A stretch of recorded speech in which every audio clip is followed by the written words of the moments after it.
Bismillahirrahmanirrahim. Good afternoon, one and all present here.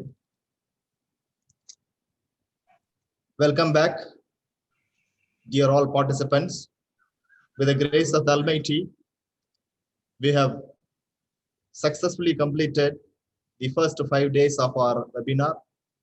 Today, the 6th day of our Iqac webinar.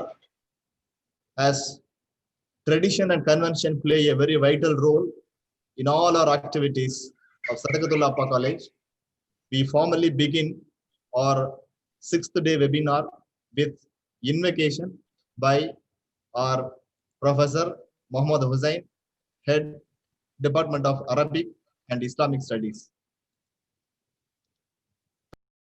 Our Professor, please, sir. Is it audible, sir? Yes, sir. أعوذ بالله من الشيطان الرجيم. بسم الله الرحمن الرحيم.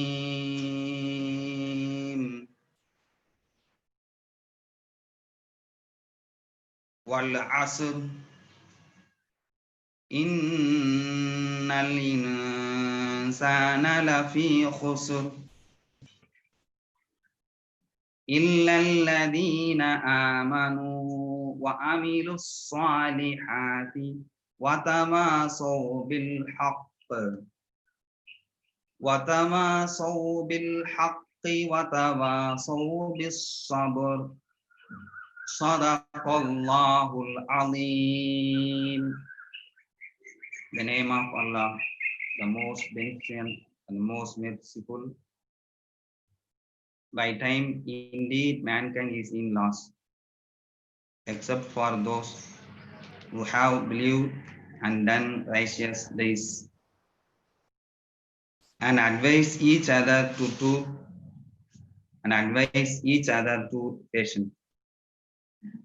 அளவற்ற அருளாளனும் நிகரற்ற அன்புடனுமாகிய அல்லாஹ்வின் திருப்பெயரால் ஆரம்பம் செய்கிறேன். காலத்தின் மீது சத்தியமாக,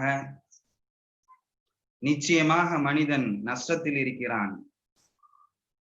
ஆயினும் எவர்கள் ஈமான் கொண்டு நற்செய்கள் செய்து சத்தியத்தை கொண்டு ஒருவருக்கொருவர் உபதேசித்தும் பொறுமையை கொண்டும் ஒருவருக்கொருவர் உபதேசித்திருக்கிறார்களோ அவர்களை தவிர அவர்கள் நஷ்டமடைந்ததில்லை.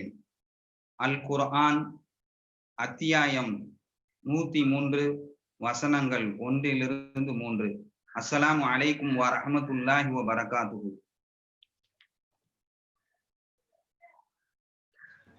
Wa alaikum salam wa rahmatullahi wa barakatuhu. Thank you so much, sir, for your apt Quranic verses and the appropriate bilingual translation of the Quranic verses recited. Thank you so much, sir. Now it is time to welcome the gathering for present today for the 6th day webinar. To welcome the gathering, I call upon our Iqac coordinator of Sadakathullah Appa College, Head Department of Chemistry, Dr. A. Sayyid Muhammad. Please, sir.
all savor and enjoy.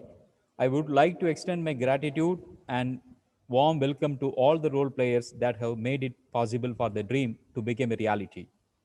I would extend my warm welcome to our beloved correspondent, Alhaj T. Fadu Rabani, the visionary of Sadakathullah College, Alhaj PSA Pallak Labai, the president, Alhaj Sheikh Abdul Qadir, the treasurer, Alhaj Miran Mohidin, Alhaj Wawu Sayyid Abdul Rahman, Alhaj MK Mohammed Nasser, Engineer LKMA Mohammed Nawab Hussain, the executive committee members to this occasion. I would like to wholeheartedly welcome our beloved principal, Dr. Mohammed Sadiq, is here to inspire us with his presidential address. My heartfelt welcome to Dr. Abdul Qadir, Director of Unaided Courses, the Control of Examination, Dr. S.H. Mohammed Amin, Dean of Arts, Dr. S. Mahadevan, Dean of Sciences, Dr. S.M. Abdul Qadir, the Barsar, Dr. Hamil, the Deputy Control of Examination, Dr. Siti Jamila, NIRF Coordinator, Dr. Mohammed Hanif, Administrative Advisor, Dr. Abdul Karim, Research Coordinator, Dr. Chinnadambi, Senior Staff Members, Dr. Shaul Amir, and Dr. Nasir Ahmed, HODs of all the department, Criterion-wise conveners, superintendent, office manager, committee manager, the liaison officer, the backbone of the Iqac, the faculty members from the Menti institution. I'm also happy to welcome our today's chief guest, Dr. Deepak Nanavare, who accepted our invitation, are here to spare their golden time in this event. I also welcome Professor Bharat Gangude, co-founder IQSC Cluster India, and Dr. Ayub Sheikh. They have also changed previous commitments in their professional duties to find time to render stimulation and appreciation to the gathering present here today and to make this special occasion as a memorable one. The sixth day webinar mainly focuses on Criterion 6, governance, leadership, and management. Only 5 key indicators: institution vision and leadership, strategy development and deployment, faculty improvement strategies, financial management and resource mobilization, and the very important one is internal quality assurance system. The weightage is 100 for there is UG college, PG college, university, as well as the autonomous colleges.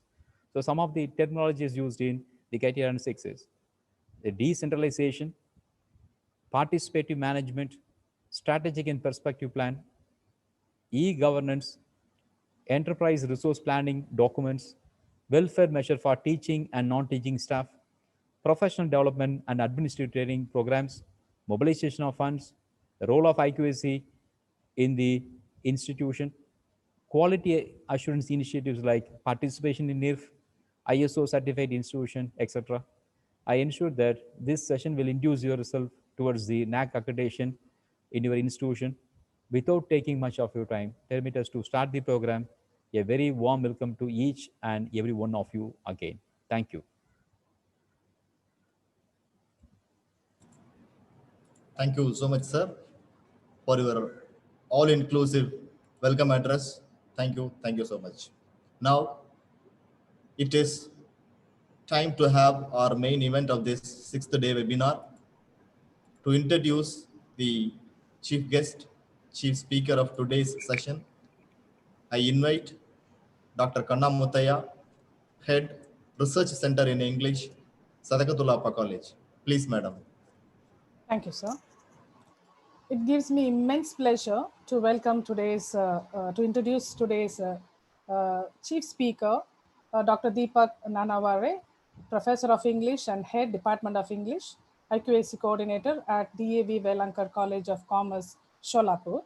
Having teaching experience of 22 years at UG and PG programs, he has guided 7 students for PhD degree. He is a member of BOS at Pionslog, Ahalya Devi Kolkar, Sholapur University, and a vibrant member of various academic boards of the most reputed autonomous institutions.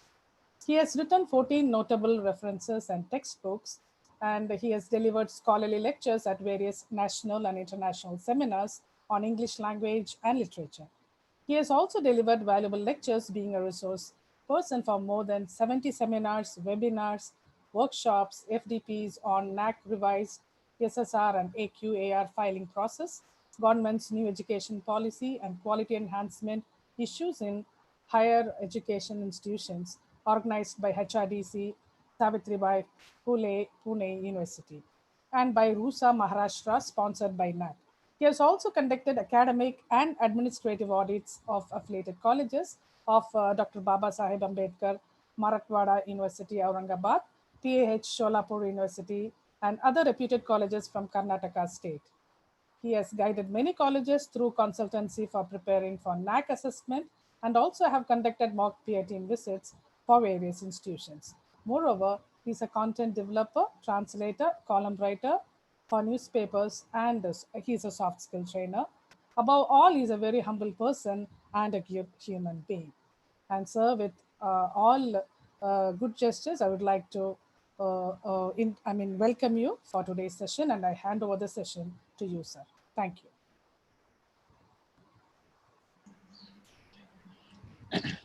First of all, am I audible? Am I audible? Yes, sir. Yes, sir. Yes, thank you very much. At the outset, I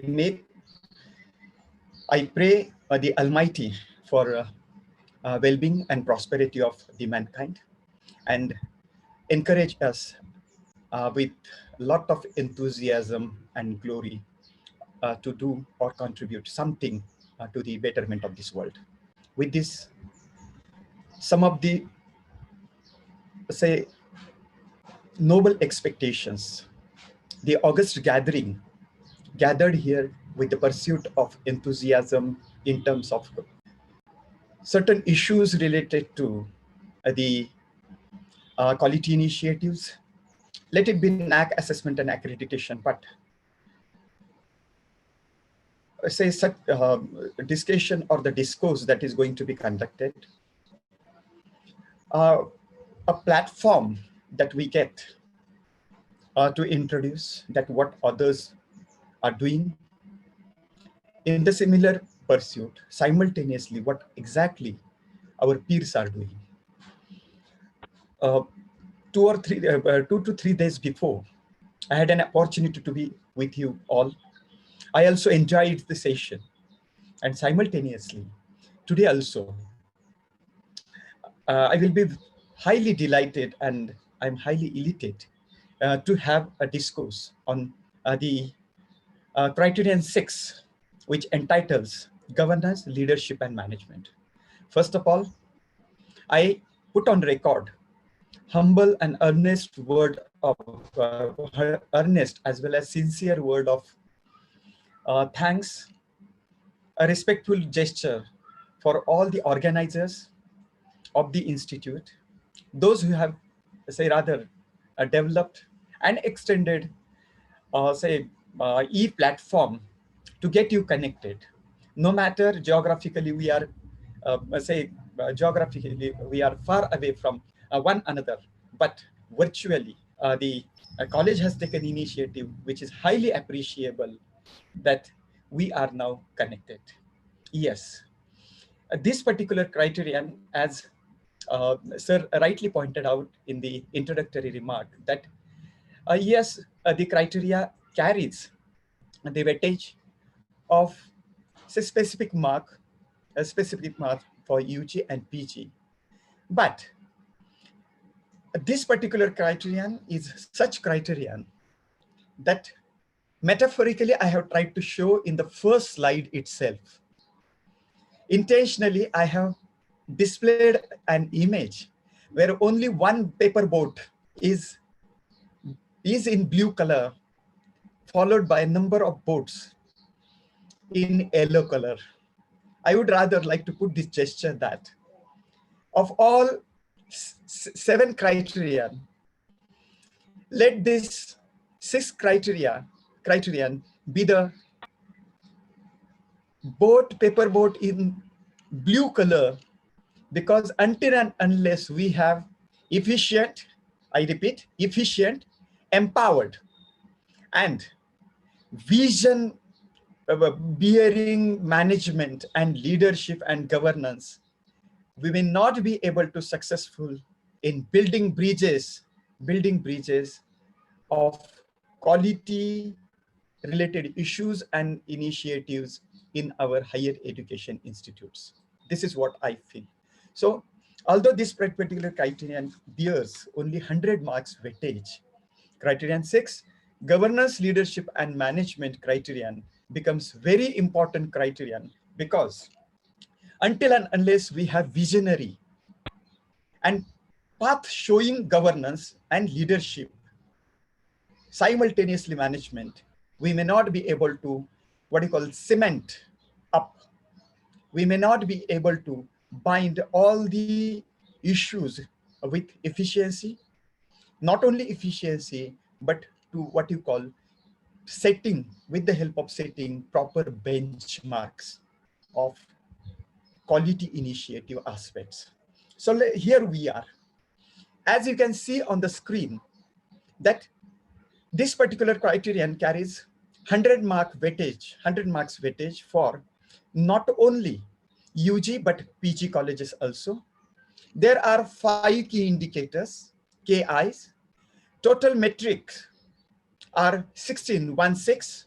Out of 16, qualitative metric count is 10, and remaining six quantitative metric are quantitative metric. I would like to bring to your notice that almost 60 majority of the qualitative metrics are qualitative metrics, and each and every criterion you come across, majority number of metrics are quantitative metric, but this is the only one metric where you will find more qualitative metrics than quantitative metrics. And here you can see that 10 marks are there. 10 is the count of qualitative metric, and only 6 are qualitative metric. It means the answers in 500 words are to be written, and the count is 10. Let me give briskly the idea about 1 to 5 key indicators. As I told you that there are 5 key indicators over here. Very simplistically, very factually, very analytically, and rather confidently, and in the natural mode, we'll try to understand what are the expectations of the assessor and evaluators in each and every metric that we are going to discuss. Now 6.1, as you can see on the screen, is about institutional vision and leadership. This institutional vision and leadership carries 10 mark weightage. Then 6.2 is strategy development and deployment. Now here you can see that in the terms of strategy development and deployment, again, we have weightage of 10 marks. But majority of the weightage for this particular criterion is in 6.3 and 6.5. What are they? Faculty empowerment strategies. And it's but natural that this particular metric has got, key indicator has got 30 marks at one stage. Why? Because until and unless our faculty is empowered, faculty is equipped with all these strategies and all the quality, quality initiatives practiced by our peer institutes. But in the national and international scenario, what the role of adoption of and introducing to the new trends, new technology, as Sir rightly pointed out, the technology part is also here. Yes, absolutely there. So in 6.3, faculty empowerment strategies carry 30 mark, and 6.4 is financial management and resource mobilization, which carry 20 marks. And finally, now this webinar has been organized with initiative of internal quality assurance cell of the institute, of the college. Now through IQAC, we form IQAS, that is internal quality assurance system. And now when we come to introduce the word, or when we come at the point where the analysis of the word, that is system or mechanism, what kind of outline or what kind of flow we have structured to run the system or run our governance in the systematic manner. that is IQAS, carries 30 marks weightage. So let us go on to the first point, or the first metric in the first key indicator, is that 6 point I shall be dealing with both. That is at the initial, let me clarify. In UG manual, whatever key indicators are there, metrics are there, they are the same for UG, PG as well as UG also. So there is no change. Not a single question has been changed. Now let us begin with the 611, and the 611 is the qualitative metric. Now the question is, the governance of the institution is reflective of an effective leadership in tune with the vision and mission of the institute. My dear friends, before I go on explaining this particular question, I just would like to put on, or I just would like to create awareness among all of us, or just to brush up. Because in the last session itself, I had mentioned that whatever we aim at, let it be strategy-based activities, or day-to-day governance, or the programs that we run and introduce, different programs, let it be value-added courses, let it be add-on courses, or any program or any activity. Whatever is done in tune with the vision and mission of the institute. Now, at one occasion, when I had been to one of the institutes, in the faculty meeting, I had just asked very straight away question. Well, to one of the faculties, I just inquired, can you narrate, or can you just tell me what is the vision of this vision of your institute? He got fumbled. He was not sure that whatever he has been telling is the vision of the institute. Now, some of the points that he mentioned, because I had written document of that particular institute, and he was trying to recreate some of the points mentioned in mission statement. Now, first of all, try to understand, or try to brush up what is difference between, or what are the distinctive aspects, or say issues between the two terms, that is vision and mission. First of all, in a simple matter, I would like to put upon that vision is what institution desires to achieve in long run. I repeat, vision of the institution is what institution desires to achieve in long run. Means that is the long set goal. Then how is it different from mission statement? Mission statement is related to identifying goals of operation or function to fulfill vision of the institution. I repeat, mission statement is nothing else but identifying goals of operation, means actual implementation, or function to achieve vision of the institution.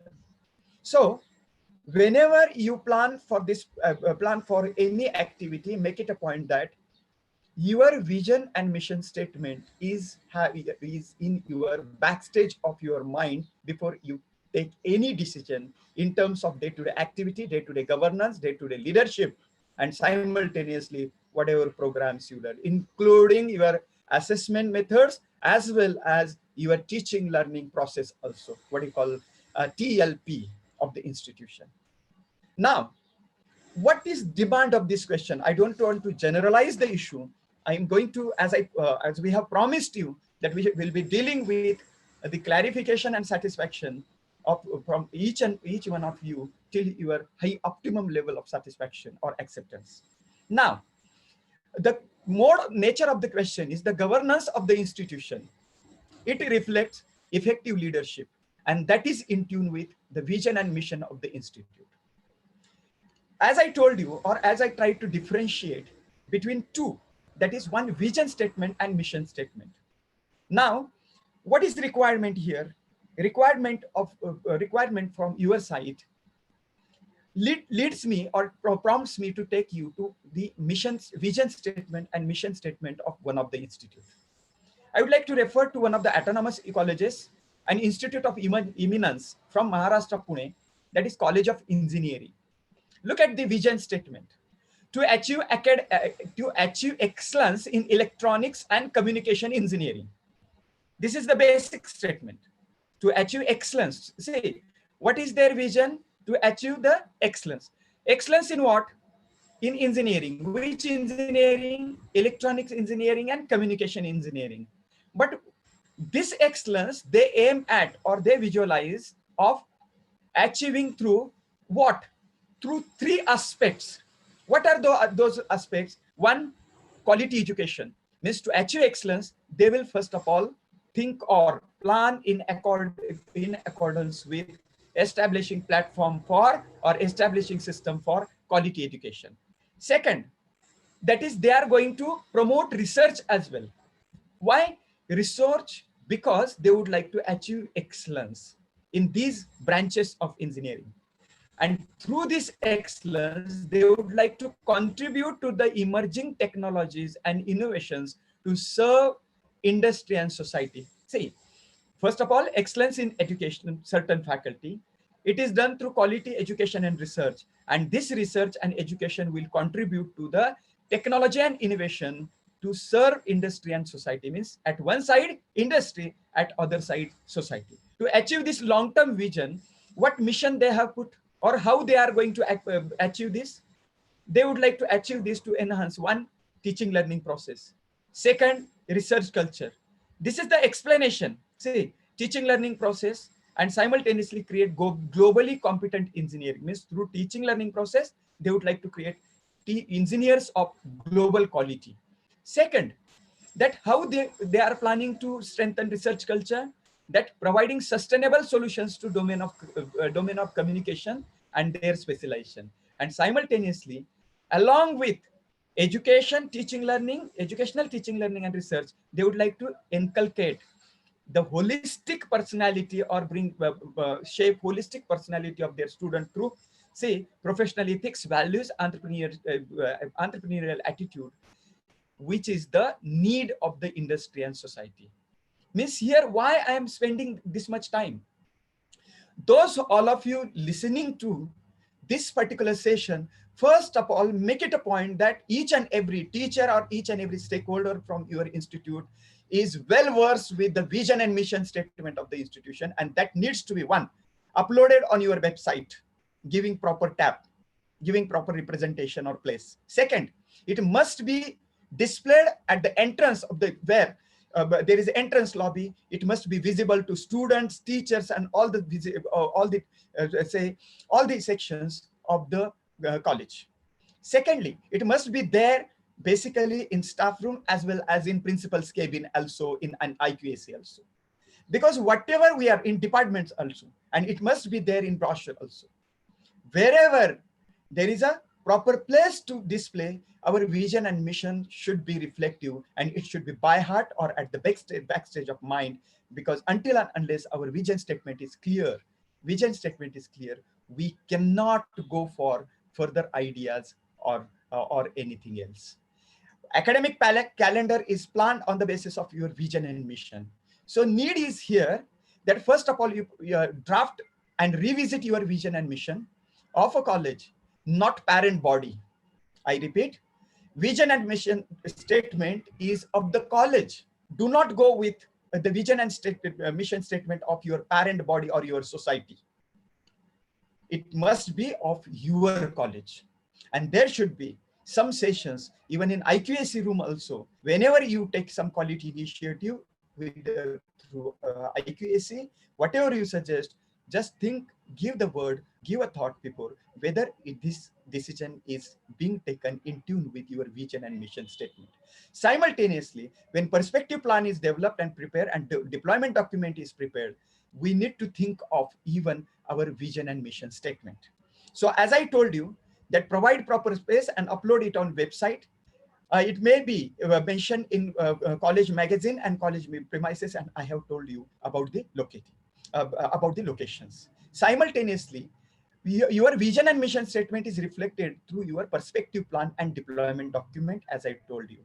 And remember one thing, that participation of teachers and other officials in decision-making bodies, minutes of meeting of bodies such as your governing council or college development committee, Iqsc and other committees, your vision and mission statement should be there.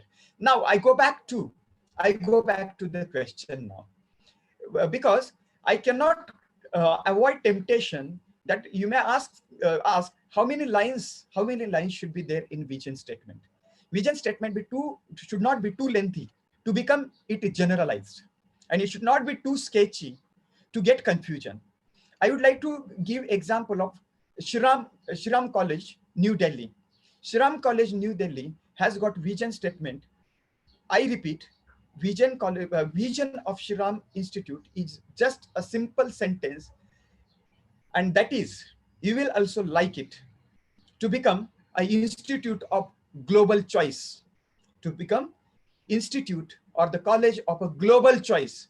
There means automatically they are aiming at qualities of all the aspects related to education. Let it be teaching learning, let it be syllabus, let it be say research or anything. The institute of global choice. It means within this short sentence, they have tried to present what is the vision they aim or they would like to cherish in.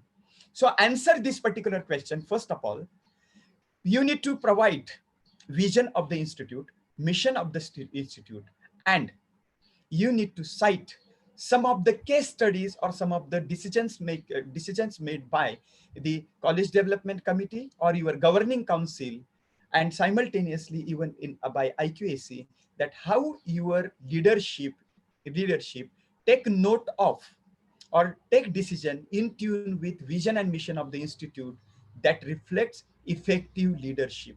So here you would like to mention some of the one or two case study when you answer this particular question, and in support that whatever you claim that this is our vision. Suppose for example, to cater to the students, suppose for example one of the colleges, I do remember that college bears the college has a vision of providing quality education, quality higher education to the students of economically and socially challenged groups. And what they had done this in support, that they have shown that list of the admission and majority of the students are from rural areas and from backward classes, and they had given the statistic how the management has taken decision to promote education to economically needy, socially needy students and students from rural areas. And that data was being supported as a case study, because there it was mentioned in their statement, vision statement or vision line, that they aim or they would like to provide quality higher education to economically and socially deprived students from mufussil and rural areas. So they had given, because 85% of the students they had with them were from either rural area or from economically and social backgrounds. So it means I'm just citing example. For example, you introduced some of the course or program, some course. Suppose you would say that you would like to promote research in vision statement. Automatically, what have you done or how your highest management? Here, you need to provide some decisions of your management body also, Iqsc also, committee worked in that concern. And here you need to give one or two examples, citing with the proof that what decision have you taken in terms of fulfilling your vision that you aim or you work in tune with fulfilling your vision and mission of the institute. So I hope things are clear. Answer needs to be written in how many marks, how many words? 500 words. Again, the same question as I told you, that today you will have number of, that is number count is 10 qualitative questions and just 6 quantitative questions. Number is less. Quantitative questions number is less, so number to be given in Excel sheet is less over here. You can see on the screen question number 612, that is metric 612 is the qualitative, again is meant for 5 marks. Now this is also related to effective leadership. Now what is the question? The effective leadership is visible in various institutional practices, such as decentralization and participative management. Now, when we think of this particular say question, we have been introduced with two aspects of management. What is it? One is decentralized management and second is participative management. So here NAAC has expected case studies, that is some examples again. The question extends to the level that describe a case study showing decentralization and participative management. Now here we are supposed to, first of all, cite day-to-day decision making, day-to-day example as case studies of decentralization and participative. Now in decentralization, what is done? Authority and autonomy to various functionary is distributed. It is decentralized. For example, simple example of decentralization is that, say, for on admission form of the institute, principal, although principal is finally signing authority for the sake of admission, but suppose institution inducts or institution admits some, say, 5,000 students in one institute and working under one leadership of one principal, is it possible for the principal of the institute to sign each and every form? Certainly not. So what principal does is, class-wise committees are formed and committees are given instructions to be followed at the time of giving admission, and they are delegated, they are given rights to sign on behalf of principal, to sign the forms and admit the students. It means they are given power, various functionaries, various committees are given power of authority and autonomy. So independently, they are entrusted with the authority or power to take decision in that regard. This is one example. But what happened in participative management? In participative management, no autonomy, no authority, but involvement is there. Let it be staff and student. All the decisions governed by the management, but simultaneously teachers and students are allowed to express suggestions and possible implementations. Means all are taken into confidence and all contribute to the development or decision making. Now here, when you write practically or when you think of answering this particular question practically in 500 words, you should have set certain priority according to the need and requirement of the institution. Now, first of all, say, if you are attempting to answer this particular question, what would be what you call, say, priority list? First of all, you will accept the fact, or you will say not positively, yes, that so and so institution or our institution practices decentralization and participative management, and it is visible through following measures. Now, one is that there are a number of committees formed. Committees are of two types. One is statutory committee. One type of committee is statutory committees, and other, they are not statutory committees, but number of institutions form different committees to perform different roles, and the chairman, then secretary of that committee is also given some kind of responsibility. So you will cite according to your own structure. I repeat, do not, yes, take help of other institutes, SAQR, SSR drafts, but simultaneously do not forget to just think of our platform or our system. So whatever is being practiced in terms of decentralization and participative management, enlist them over here when you answer. Enlist them, and after enlisting, you will explain case studies, and NAAC has expected 2 case studies. So when you enlist all the examples of decentralization and participative management, first of all, my suggestion would be, do not try to generalize this particular answer that participative management is so and so, so and so, so and so. No.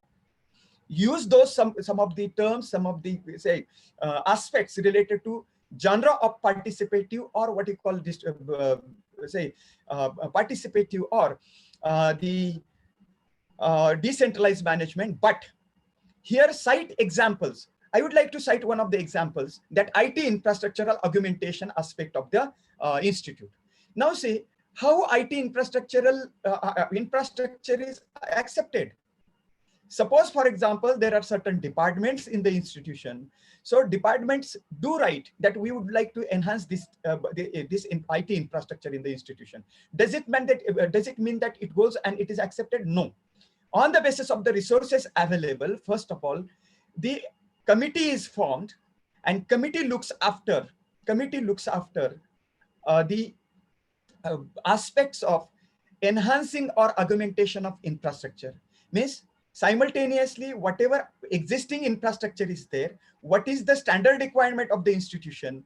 Means different committee members, they sit, discuss, collect information, gather, then they talk of budgetary provisions and the time span.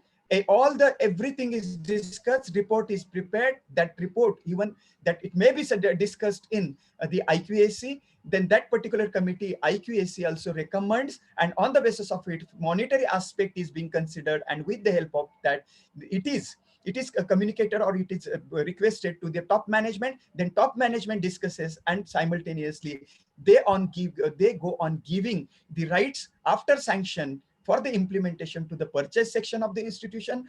Purchase section of the institution is already interested that whatever demands are sanctioned, they are responsible for inviting quotation, competitive quotations, then place a comparative, then getting sanctions for the lowest quotation, then placing an order. After orders, when stock is received, goods are received, then it's stocking and everything, enlisting, then stock register verification, then payment of the bill, settlement, and distribution to the various departments of the institution.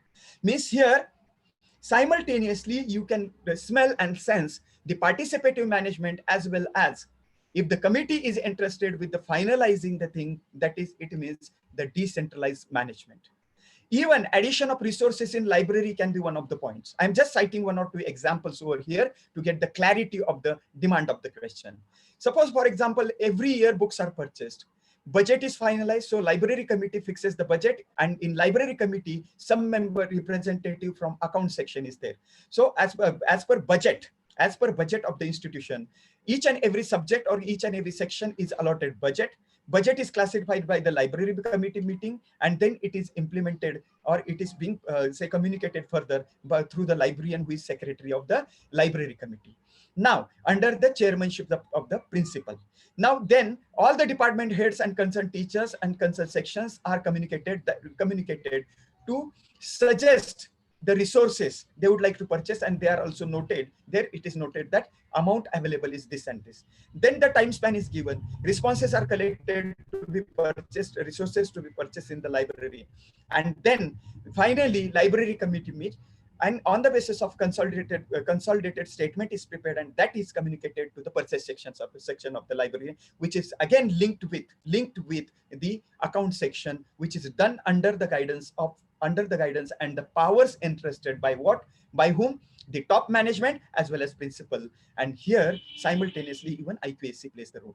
So here, remember, when you answer this particular, mention in detail what are the areas you practice, your management practice, decentralization as well as participative management. And after that, give them, write an essay, go on bullet wise, that issue, what is the issue, case study 1, what is the issue, title of the issue, requirement, then practice and procedure, and what was the outcome. So wherever you write this particular answer, that also answer, do not go on extending paragraphs, because the answer is needed to be completed in 500 words. Make it bullet wise with short paragraphs. Headings are going to contribute. Headings are going to give a direction to whatever is being said or whatever you have expressed in the paragraph.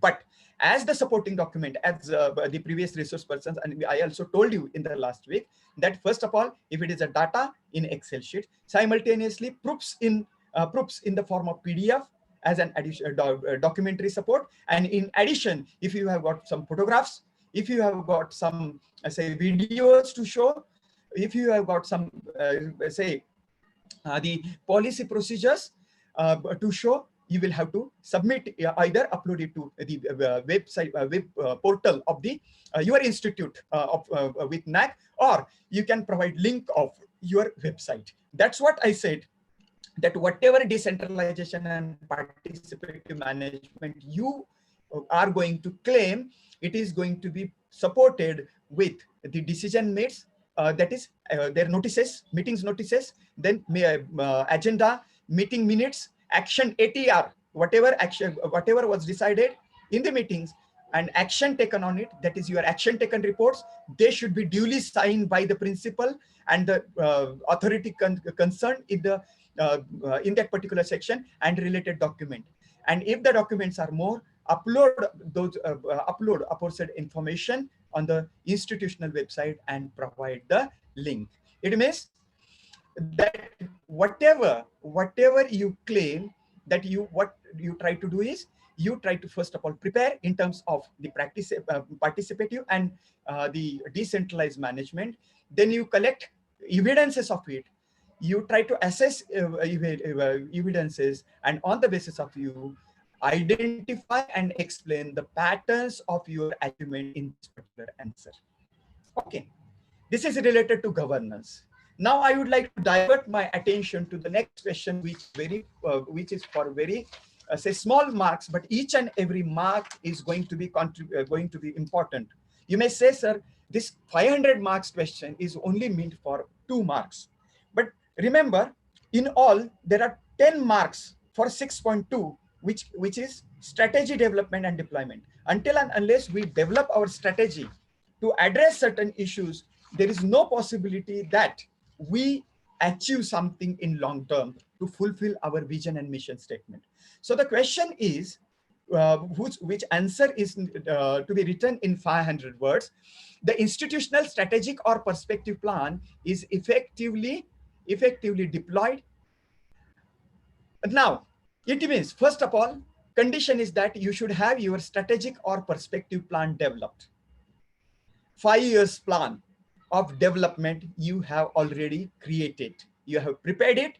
You have that perspective plan is discussed in Iqsc also. That perspective plan is approved, discussed and approved in your governing council also. Not only that, but along with perspective plan, you need to have deployment document. That how you divide whatever is planned for 5 years, how you divide it in different years, academic years. So it is called as perspective planning, strategic planning, or what you call even long-term planning. Then the question rises, why is it called as a strategic plan? Because we aim at fulfilling our vision statement through our mission, missions that we have finalized. Strategy, we design a strategy, and that strategy is designed to accomplish the vision of the institution, and that determines future course of action. So whatever we are doing, say for example, usually it is a 5-year planning, but it is not only 5-year planning, but when we visualize that how our institution, or at what juncture our institution, or what achievement our institution is going to have after 5 years, simultaneously long-term planning is also done when it is thought that in long-term planning, some ideas, big ideas, concepts are visualized, they are thought, they are discussed, but they are created and they are planned. So first of all, my suggestion would be, if you have not prepared your 5-year planning, that is perspective plan, make it a point that each and every institute write its perspective plan, discuss in Iqsc, and get it discussed and sanctioned in your management meeting. That is your top management. Now the question rises, how should it be? It should include, what do you plan to do in academics in these 5 years? Whether you would like to start some new program or course or anything different, which is related to your teaching learning process. Like say, we'd like to enhance ICT infrastructure for teaching learning. Then we'd like to make a mechanism of feedback in a day-to-day course. Then feedback, and simultaneously, whatever syllabus we design, that curriculum we'd like to make in this according to the requirement of the time. Then secondly, infrastructure. As I told you that what about IT infrastructure and physical infrastructure? What you plan to achieve at the end of 5 years? then simultaneously your activities, then your memorandum of understanding, what you aim at, in sports, what do you aim at 5 years, and how have you deployed. Means whatever is the planning, but remember, do not go for high and mighty conceptions in the perspective plan. It is said that your or perspective plan of any institute should be smart. Smart means specific to the vision and mission of your statement. It should be realistic. Do not say unnecessarily. Do not talk about or do not write down high and mighty, unattainable things. Secondly, your the perspective plan should be measurable, because YUM stands for measurable. You should be able to measure its achievement. Suppose if you are taken any decision to say, for example, within next 5 years, we would like to expand our buildings or academic centers. So it should be measurable that within these 5 years, what was existing and how much have been able to extend. Next, when you think of say next aspect or next characteristics of the perspective plan, it should be attainable. Attainable means you should be able to achieve it. That is, you are able to work towards the goal that is changing but possible. Do not try to over the world or talk of the activities beyond your capacities.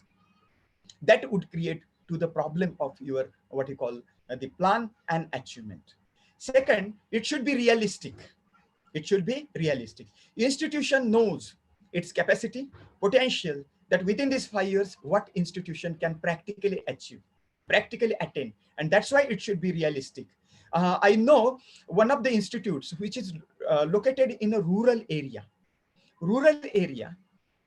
smallest town, but they had introduced the community center, and in one of the sections of the 50% of the area of the community center was given to the media development. Media, they had recording facility at park. I really appreciated that. But the problem was that when I tried to check their register, that how many students or how many agencies have taken benefit of it, there was hardly any entry beyond 4 to 5 students within a single month. There was no walk-in at all. Means, yes, your vision was good, that the owner or the top management wanted their students to become, outspoken, to develop confidence, and to run number of channels. They had dubbing. Apple system was introduced. System of Apple company was introduced. Acoustic studio was introduced. More than a crore amount was invested over there. And when we went through, only 4 to 5 to maximum 10 visitors were there. Is this realistic? Yes. This such types of examples or instances raise a lot of problem. So I'm trying to say that it should be smart, and T stands for time bound. Within how much time span are you supposed to, or have you planned to complete that activity? It may take time, but if it is in continuation, again, how have you planned? So here, first need of the question is that you should have, first of all, strategic or perspective plan of the institution, which is accepted, discussed, and approved by the management. Then it needed to be divided into different academic years, that within certain academic year, what all you plan to do. That first year, these activities, second year, these activities, third year, this activity, and so on. And according to that, your deployment document is being prepared, that you have worked in it. Remember, you prepare strategic or perspective plan, and you will have to make one tab on your institutional website, and there you communicate your perspective plan of that particular period to all the stakeholders on website. And there, that's what I said, that it should be flexible. Certain objectives needs to be given and prepared in a logical order. So what are the documents you need? Suppose you have displayed your approved perspective plan. here you need to prepare and communicate, as I told you, that perspective plan to the including assessment period and future. Secondly, while you write this answer of this particular question, you can highlight certain issues in perspective plan. Yes, these are the issues year-wise, not in detail, but highlighting so that your words, 500 words, should not end here only. What are the highlighting aspect of perspective plan that you have divided for the deployment during different years? And as a case study, here also you will have to give case study that, suppose for example, you in perspective plan, you had mentioned that, yes, you had one of the perspective that to plan for new programs and teaching learning, strengthening teaching learning process and resource generation for teaching learning. Now, this was the point in your perspective plan, but to fulfill this activity, it was mentioned in your second year of plan. So in the second year, how your committee, different committees met in this concern, how the decision were taken, who has actually worked, and how much research allocation was done, and what is the output that you have achieved to fulfill this perspective or your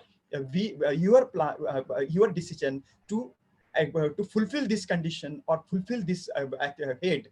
Then you need to explain this briefly, and in deployment document you need to mention, that's what I was telling you, what you will call you will have to mention action taken report in the support of case study, and better you upload it to the website. Suppose for example, the teaching learning process, what you call the atomization or ICT based teaching learning process, and for this what you have done, you have at one side you have trained your teachers, you have organized training for your teacher to adopt the ICT based teaching learning process. There also you are say all the details related to the inviting guests, organizing workshops and seminars or the practical sessions, then guests, who were the guests, letter issued to them, then attendance, then photographs, everything, budget, if you have made a payment to the agency, if you have signed MOU with that particular agency, and the feedbacks of your teachers. And actually after that, how teacher has started preparing their resources, which are communicated to the students or sent to the students through your LMS, and simultaneously they are uploaded on your website.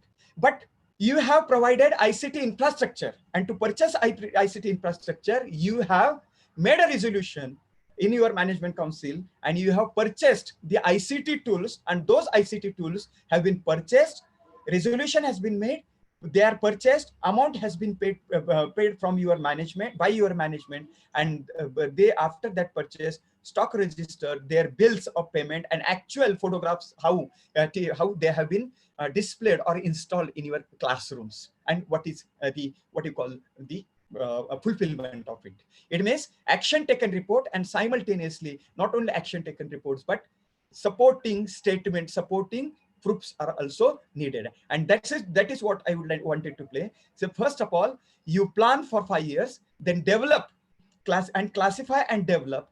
After that, you develop and distribute into different years. Then you deploy, and after deployment, you assess the system or the perspective plan. So this is what needed to be done. Now, in 622, a qualitative question once again. The question is the functioning of the institutional bodies is effective and efficient as visible from policies, administrative setup, appointment, and the service rules and procedures, etc. Now, I would like to just you focus on the need, or what are the points mentioned. Say functioning of the institutional bodies. What are the bodies? First of all, enlist those bodies, starting from the top management. Then from top management, after your governing council, there is a principal. After principal, there is a say for example Iqsc. You have Iqsc. After Iqsc, you have different statutory committees. Then committees to facilitate work or day-to-day business. For example, many colleges have 50-70 committees. So those committees work in which type do they work? They work effectively and efficiently, and that is their functioning is visible through the policies, your administrative setup, then people you appoint, and your service rules and procedures. So here, what are you supposed to do? You are supposed to prepare your organogram of your institution. Organogram is, what is the hierarchy of your institution? Who is at the top, then followed by whom, then followed by the whom. And on paper, you define your service rule in tune with, if you are affiliated colleges, automatically your service rules are governed by the rules of the government. But simultaneously, the code of conduct, what did I say? Code of conduct, and not only code of conduct, but along with code of conduct, you go on defining your administrative and academic setup and their roles. I repeat, not only setup, administrative positions, but their functions are also, their responsibilities also are defined, and they are signed, they are approved by your management. It means their defined roles and responsibilities of various bodies, like what you call governing council, CDC, Iqsc cell, then different committees. For example, internal complaint committee is there, feedback committee is there. For example, BC cell is there. Then, for example, teaching learning committee is there. Teaching learning monitoring committee is there. Then the purchase committee is there. All whatever committees you have developed, you have designed, those committee also have their defined roles and responsibilities, and they are approved by the management. So to claim answer marks for this question, first of all, if you do not have approved service rules and code of conduct of your institution, then define roles and administrative setup and organograph of your institution. First, make it a point that prepare it and get it sanctioned by governing council of your institution. Then secondly, whatever decisions are taken, you need to give some of the examples that what is the hierarchy, what is the hierarchy, and what are the roles and responsibilities assigned to specific section. For example, academic is governed by whom? Academic under academic head, who are all responsible and what are their roles briefly. Then secondly, in administrative section, what are their rules, what are their approved policy? For example, to maintain quality and time bound say completion of the work, what are all codes and what are all procedures you have set up? Have you gone for ISO like benchmarking, where you have identified your say administrative system and commitment of time bound commitment of fulfillment of the role and work demanded by you? So all such things simultaneously, what type of document you need? You need to design your academic policies and procedures for appointment, promotions, simultaneously service rules, then grievance redressal mechanism of your say employees, then communicating setup, then policy and procedure. As I told you that you need to go for these particular aspects, and there you will be able to write answer that whatever functions. For example, internal complaint committee structure, if it is statutory structure as suggested by the government, that there should be lady lawyer, members should be lady members, then advocates under the chairmanship of principal. What is the tenure? What are the roles and responsibility? What is the frequency of their meeting pre-decided, and how far they have met? Then what are the points discussed? What are their initiative? Are there initiatives taken or discussions done? Discussion or activity conducted are in tune of their role and responsibilities. If there is any grievance related issue, how they have handled. Then, for example, the issues like say ragging and all, whether there is a complaint box, verified it, then whose custody it is available. So you have defined roles of all committees and administrative designations. You appoint according to it. Service rules are governed according to it. And for example, you cite certain case studies or examples how the things have been done, but it should be supported according to it should be supported with the help of the what you call the your proofs that you submit. Simultaneously, this organogram, I would suggest maintain this organogram on your institutional website, and it must be communicated to all the sections, those who are involved in the administration as well as academics, those who are related to your institution. So there nobody interferes or introduce in the day-to-day administration. It brings out clarity, and it delineates the clarity, or what you call the sustainability in the administration. Now 623 is first quantitative. This is quantitative question. What is that quantitative? Which is meant just only for 4 marks. Here you can see questions demand lot of planning, but the total number of marks allotted or assigned is small, because this criterion is of only 100 marks out of 1000. Because in second criterion, I told you that this is a jumbo criterion, and single question carries 30 marks, and here single key indicator carries 10 marks, which is divided in 4 or 5 metric, that is questions. Now see, implementation of e-governance in the areas. Now NAAC has clearly mentioned e-governance in, first of all, planning and deployment, second, administration, then finance and accounts, student admission support, and examination. And when you attempt to answer this particular question, NAAC has given the 4 options. What are they? Out of 5, say all of the above is the first section. If you click all of the above, tabs of all five get open, and you will have to fill in enlisted information with documentary support in that.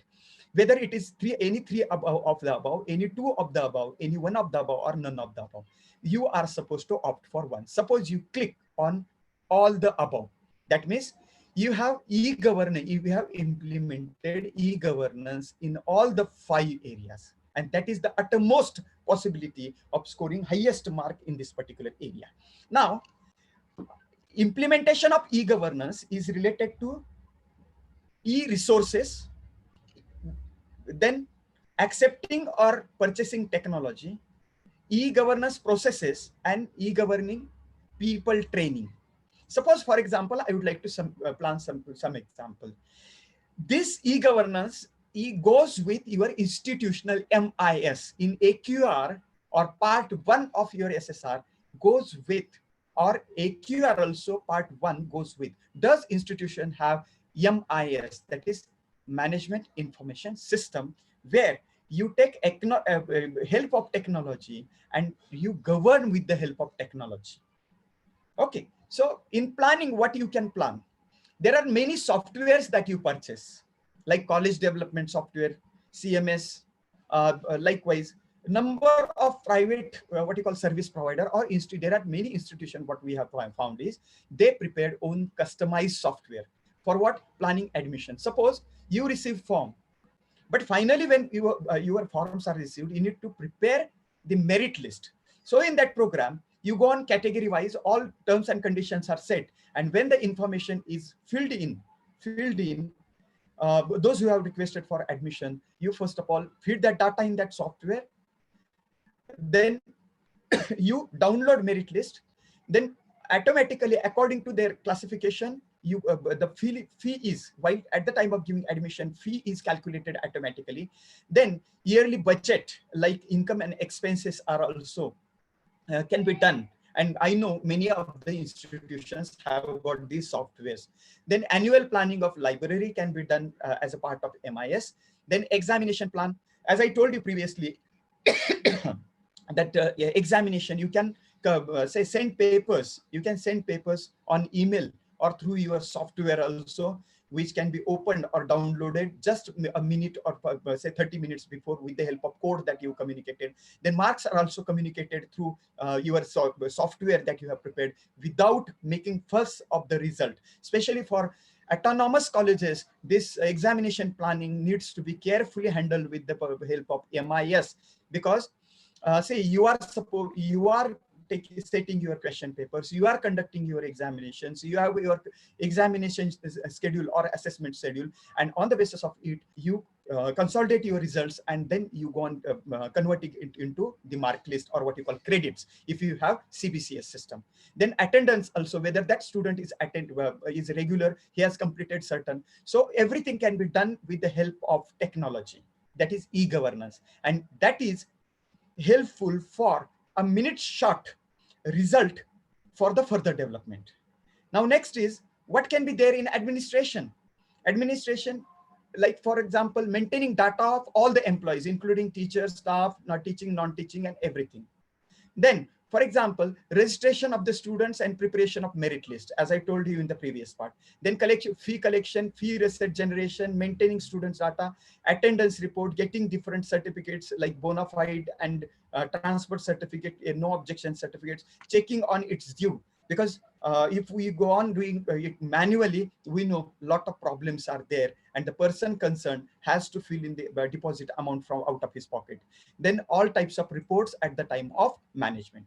If it is students administration, online administration, and during COVID process, COVID type, all of us know that we have practiced this. We have given say form online link to fill in the form, and on the basis of it, we have gone for online registration, verifying documents online, then online preparation of merit list, depositing fees online. This has excelled, or this has been boosted during present COVID time.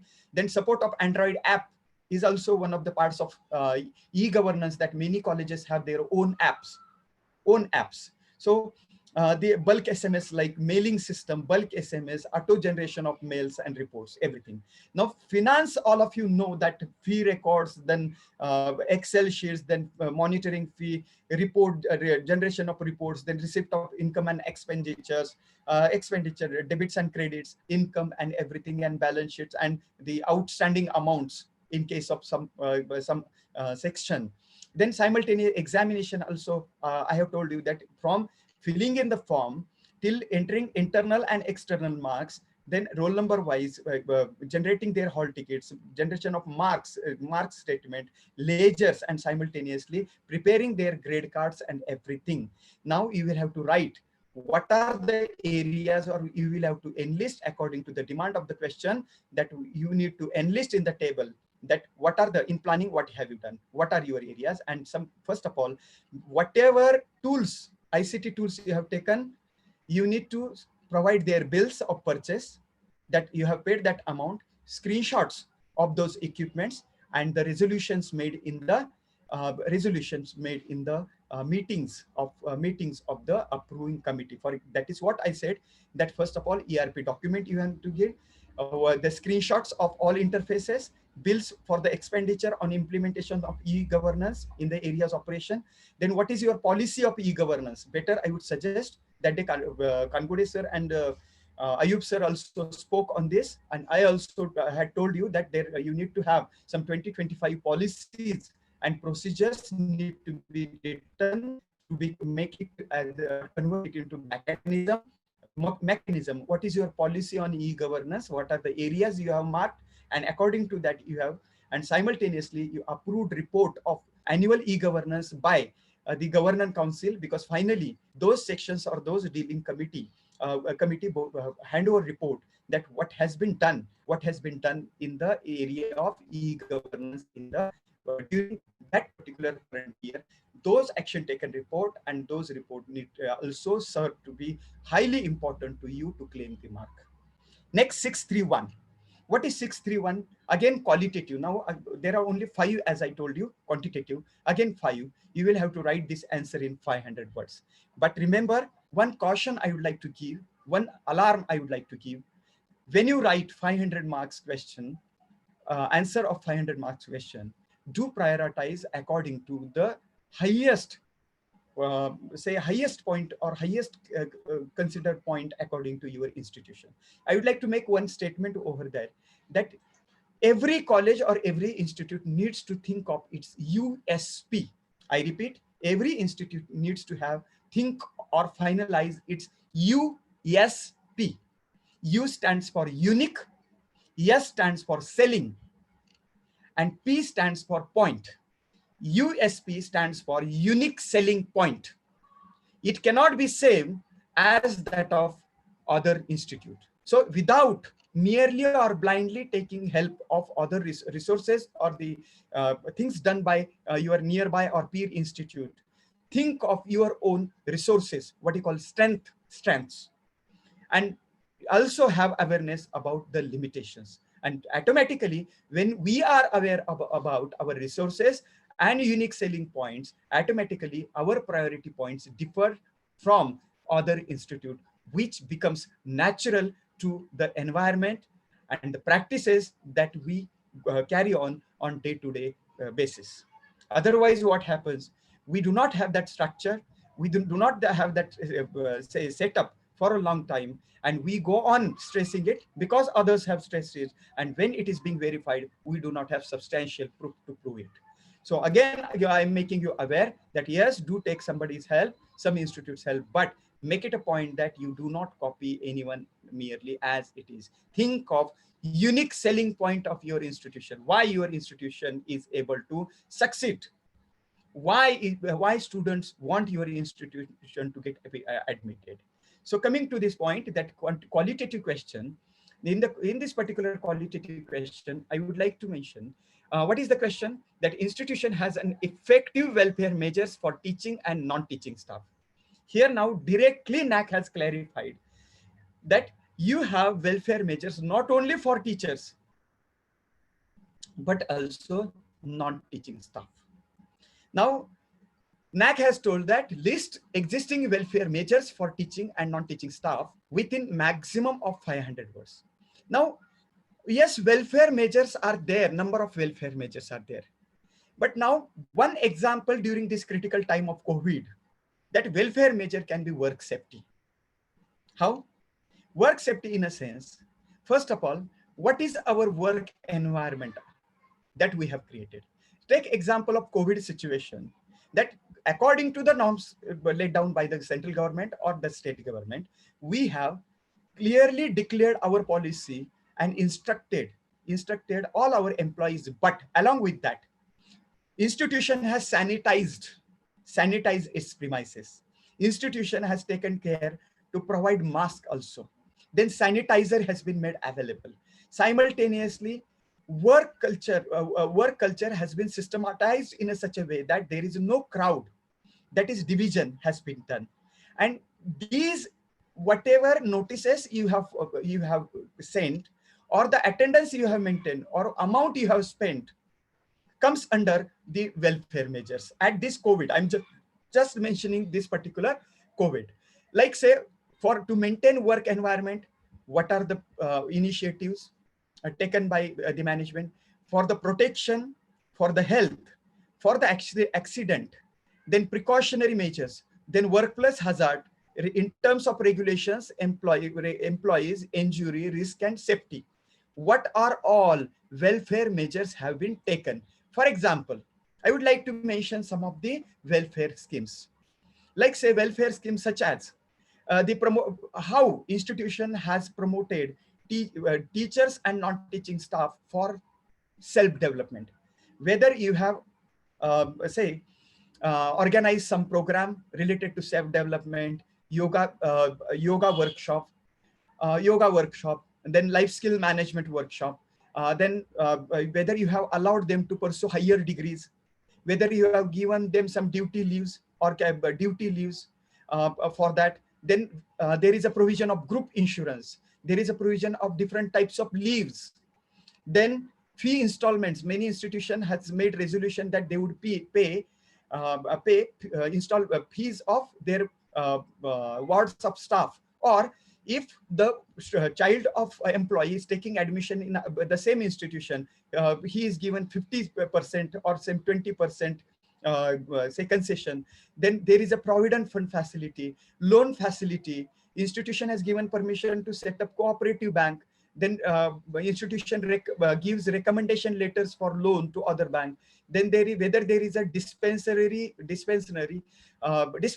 run by the institute or health center run by the institution, whether institution has taken some health insurance of the employees, then tie up with nearby hospital, then college provides uniform to non-teaching staff, whether institution provides accommodation facility, transport facility, tea club, your institution arranges felicitation programs on their achievements, then teaching non-teaching are provided with bank facility, RO drinking facility, then medical possibility, or medical recommendation facility, or if, as I told you, that basic protective measures, again even COVID also, during COVID, what are all welfare measures you have taken. So this whatever you have done institutional level, but they must be supported with the acceptable proofs that those decisions were taken in the meeting of the management, and those were being fulfilled or done either financially or with the help of organizing different events. Then health checkup also. So this you need to write. These are the maximum possibilities where you go on writing the answer of this particular question. Now 632, this is a quantitative metric. Again, the data sheet will be there. Average percentage of teachers with provided with financial support to attend conferences, workshop, and towards membership fee of the professional bodies during last 5 years. Now data for this quantitative metric, this particular question, needs to be given for all the 5 years. But to answer this particular question, I would like to suggest to the management that think of the seed money concept. At my institution, what we have done is, in the Iqsc committee meeting, we made a proposal, resolution, that seed money concept should be implemented. It was done some 3 years before. Seed money concept must be implemented, and amount of X rupees must be made provided as a provision in the budget itself on the regular basis, every year basis. For what? For students project, for the teachers project, that is research projects. So we discussed that. We submitted it through Iqsc. In ATR by Iqsc, we wrote it to the principal on and through Iqsc. When it was submitted to the principal forwarded to our governing council. In governing council, we discussed, and there governing council made a accepted that proposal and directed that X amount be made provisionary every year for students project under the guidance of teachers, and for research project of the teachers, only 2 teachers were given. Management said it is possible for us to provide amount only for 2 teachers. We accepted, okay, at least start with 2. Then for this thing also, amount was blocked. Amount was provided for giving their registrations for UGC approved seminars and conferences and workshops.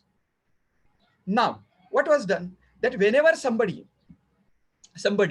wanted to go for seminar or conferences, now there is a practice at our institution that if it is organized by statutory body, within a year, two seminars are allowed with duty leave. This is one. But secondly, registration fee of that seminar, after providing registration, providing that receipt to the institute, that was reimbursed out of that fund. Every teacher up to maximum up to 1,000 provision has been made. But this amount is shown because institution has received request letter, budgetary provision has been made, institution has received letter along with participation and paper presentation, simultaneously publication record of the faculty, and the amount receipt, as well as the check issued by the by the institution. Simultaneously, for research project, we put on notice every year to an appeal or request all teachers to submit their research project. Research projects are received, format is prepared for submission of the research project, and on the basis of it, five projects are being shortlisted. All five of them are invited for final presentations, and in the final presentations, one or two resources from outside are invited, local resources, and there with the help of with the suggestion by those committee members, committee recommends approval of research project for two teachers out of seed money. And when that is when that is submitted to account section with the signature of principal, two teachers are issued sanction letter, as well as amount is issued to them by check, not complete amount, in tune with UGC MRP. We practice it. Then the project is for 6 months. Within 6 months, after 3 months, the faculty needs to submit the progress. After 6 months, the complete study report, project report, along with all the details are to be given. All the heads of expenses, along with approvals by the chartered accountant, they are submitted to the principal, and then finally after accepting the report, remaining 25% amount is issued. It means all the procedures are followed. So membership, if it is registered, conference, seminar, workshop, it is if it is organized by statutory body like UGC or any governmental body, and simultaneously for projects also. Here, I hope you agree with me. If we go on following these practices, automatically this table year-wise, name of the professional body whose membership is provided, then name of the conferences, because already you have taken name of the body, its receipt, simultaneously certificate of attendance by the faculty, and every year it is completed in the documentary aspect, simultaneously amount issued, and that amount is reflected in the audits or audit of the institution. It means that's what I was trying to mention, that policy document, then e-letters or letters of financial assistance by the institution, then simultaneously audited statements. After audited statements of the accounting, in DVB, what may be done, DVB partner may ask for the assistance detail along with receipt and all transaction for the sake of clarification, whatever or the list we have provided to them. So this is for 5 marks. Now one more question for 5 marks is what? That is 633 is quantitative metric, average number of professional development or administrative training programs organized by the institution for teaching and non-teaching staff during last 5 years. Here you will be queried for the professional or administrative development training program organized by your institution, not deputed by your institution and organized by others. Why? To train people, to educate, train, empower, and reward them. Now remember, this type of table information needs to be filled in. First of all, information of all 5 years. So year-wise, serial number of program, then what was the title of the program, and then what type of administrative program and run from which date to which date. Now, in DVB, standard operating procedure, what has been found? No single day program is accepted. Now you have organized, you need to organize program of minimum 7 days. You need to organize program training for 7 days, not only 1 or 2 days. This is mentioned in standard operating procedures issued by the NAAC. I'm not telling anything of my own. So list of the first of all, whatever programs you have organized, put list of the professional development and administrative training organized by, for example, for organized training staff, along with technical computer literacy, technical program, new software, then documentation, then life skill management, yoga also, all types of anything related to their professional and administrative development. Like teaching, for example, in my institution, 2 years before, I had done MOU, I had signed MOU with one of the chapters of engineering colleges who are part of AICT training center. And there we had organized 7 days workshop for all teachers on the disruptive teaching, disruptive pedagogies. And there we had discussed everything, how to go for quiz online, the online quiz, online record stream, but some 3 years before. Now, because of COVID, we have hastened ourselves, but some 3 years before we had organized. Then even with one of the say health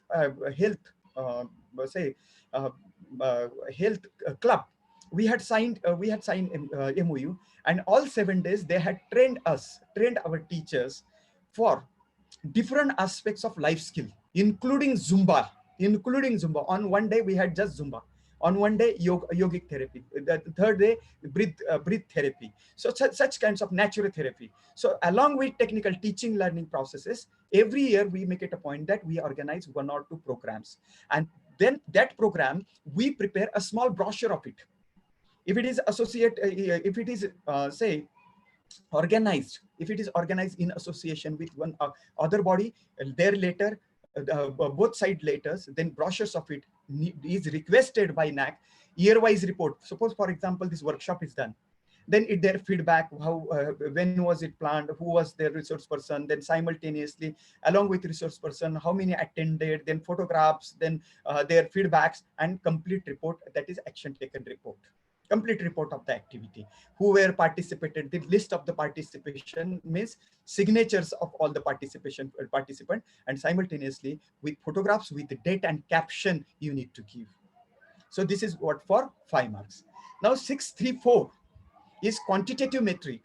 We are asked average percentage of teachers undergoing online of face-to-face faculty development programs, that is FDP, during last 5 years. Professional development programs, orientation, induction program, refresher course, or short-term course. Here, Iqsc personnel, I need to make you aware that this document is a ready type of document. What type of document?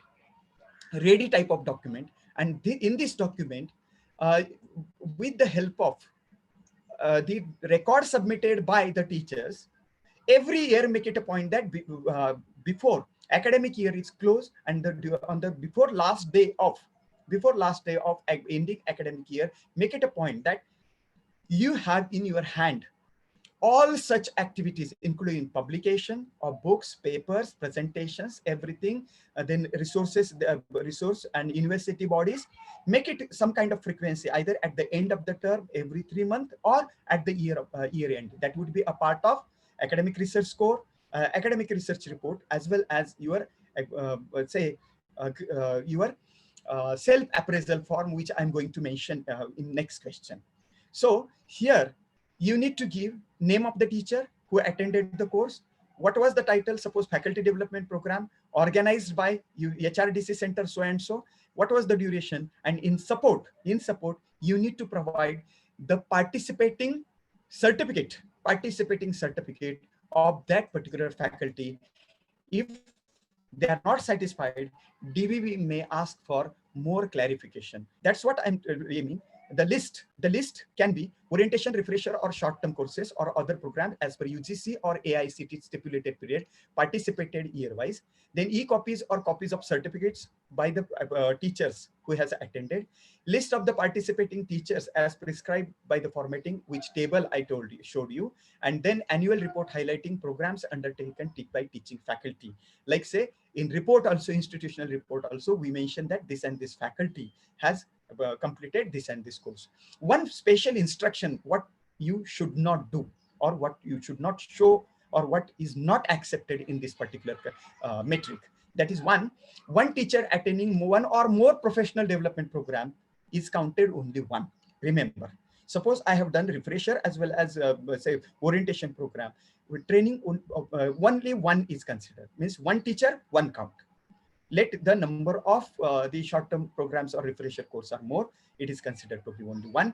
Then attending seminar or invited talks are not considered, and the programs duration which they are attending it should not be less than 7 days. Less than 7 days, like our FDP or short-term course. Okay, so let us move on to the next question. That is 635. 635. And what is that 635? 635 is institution has performance appraisal system for teaching and non-teaching staff. What is that? We have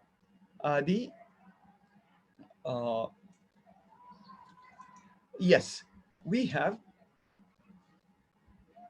the performance appraisal system. Now see, why performance appraisal system? To put it in the simple form that whatever teacher has done throughout the year, let it be in its academic, research, teaching, learning, or participation in different activities, simultaneously it goes on giving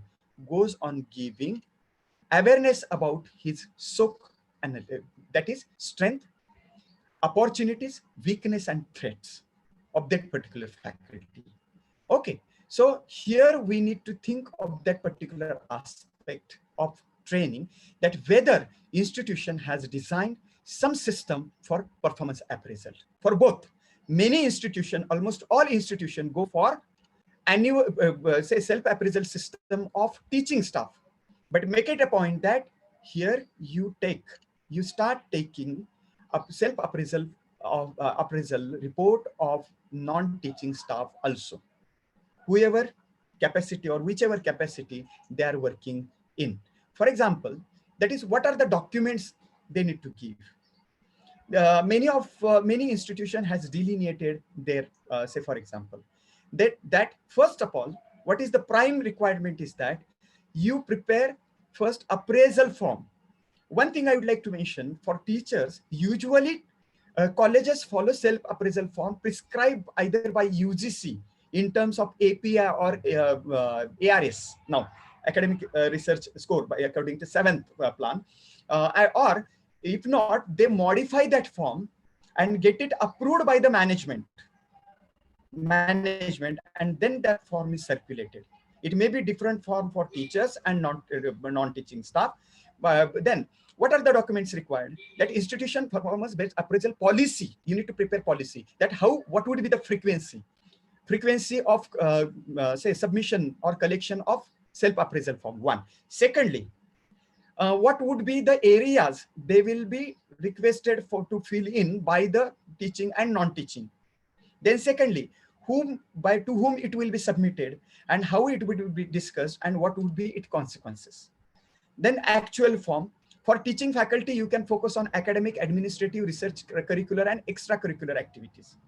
And for non-teaching staff, you can think of professional competence, their performance, character, and their outstanding say contribution.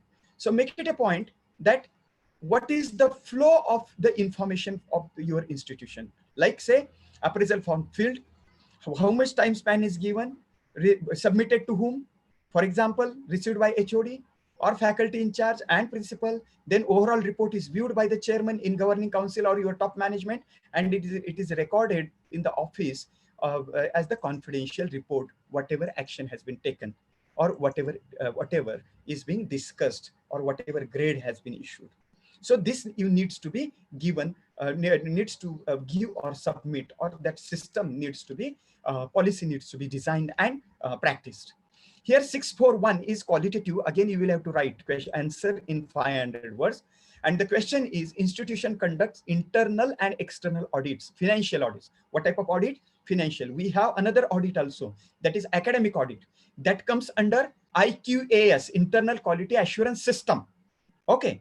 But here we are talking only of financial audits that regularly. Now say various internal and external audits are carried out during 5 years. Usually, if we are affiliated institutes, we receive funds from government through our director of education or education department, higher education department. Then what is it? That whatever is budget allotted for under the head, whether that budget is issued correctly or not. Internally, we have system, that is internal auditor. Who appoints it?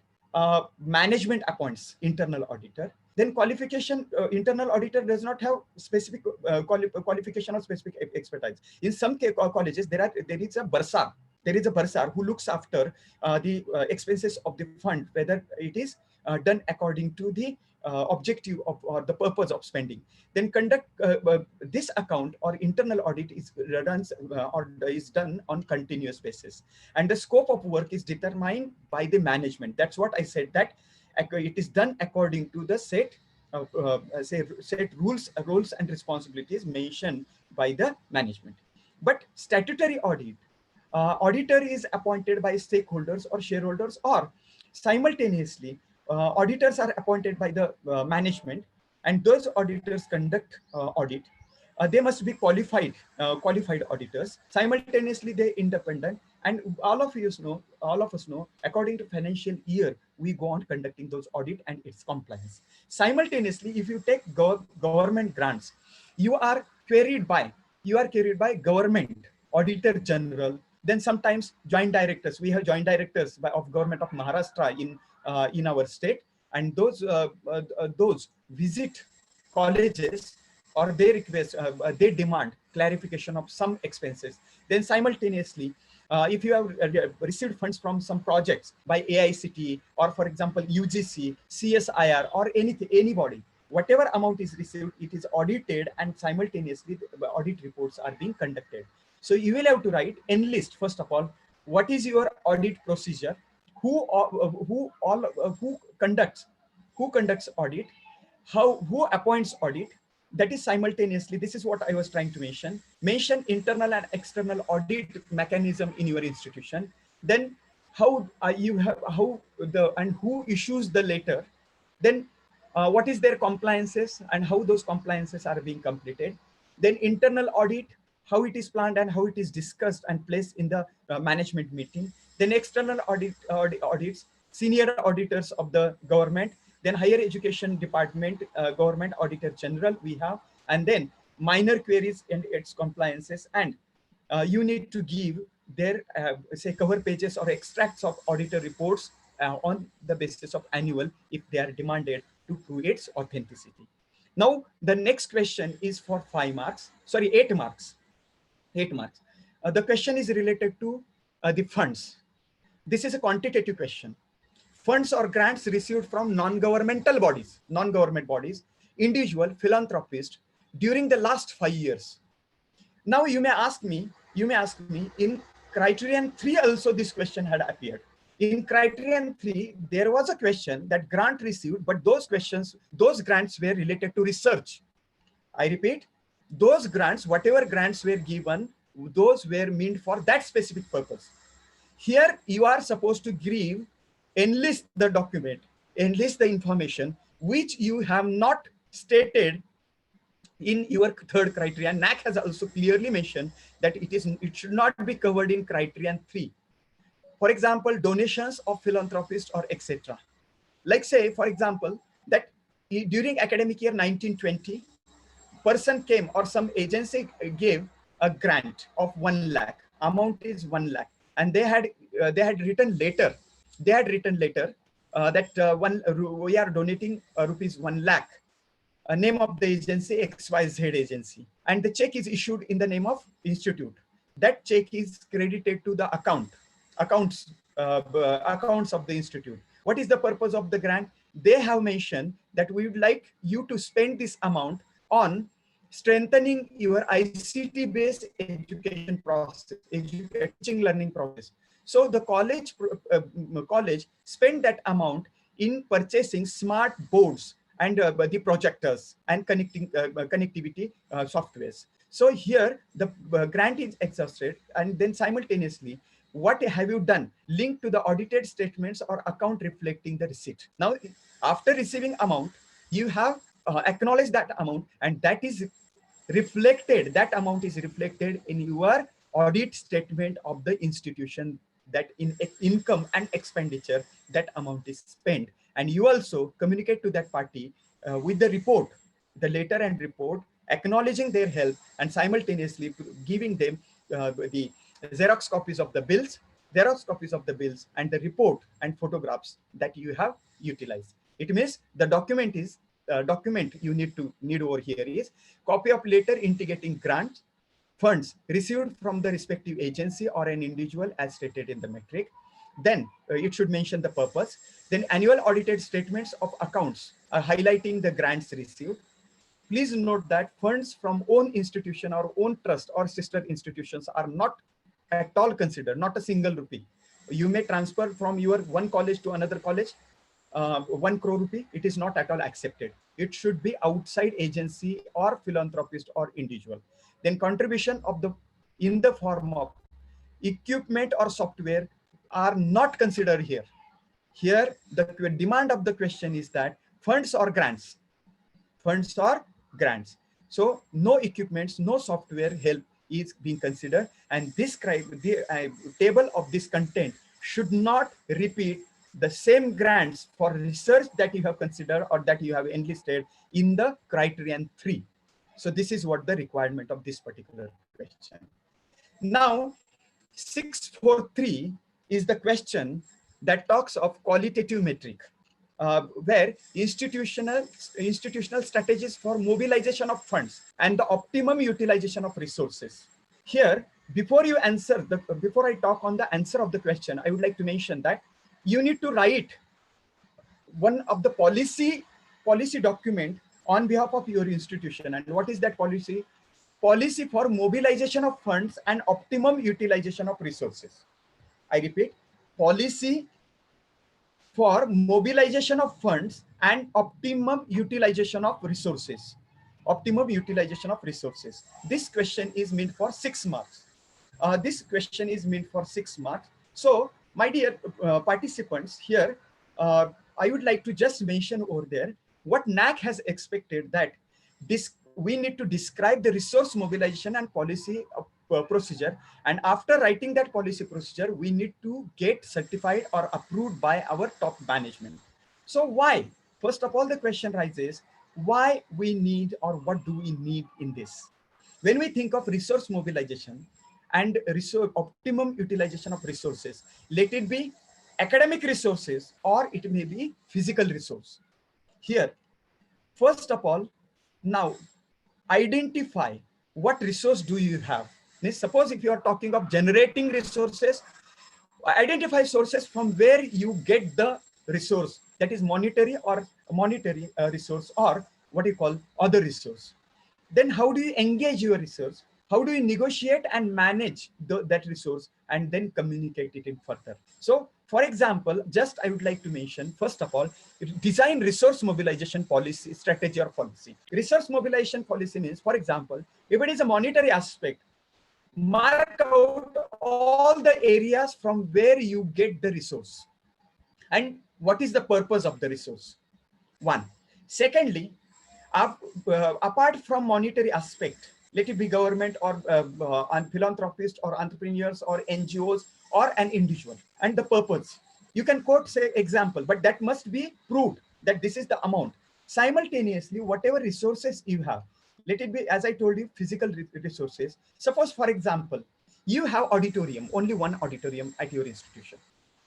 Physics department has written a letter that we would like to say book that auditorium on so and so date, and they have given a letter to the concerned authority. Now other department, chemistry department has written a letter, and they have mentioned that we would like to have the auditorium on the same date, same time. So according to policy, what your policy does or how your policy help? Your policy help for the consideration and identification of priority areas, concern and capability. Who will be considered first and on what ground?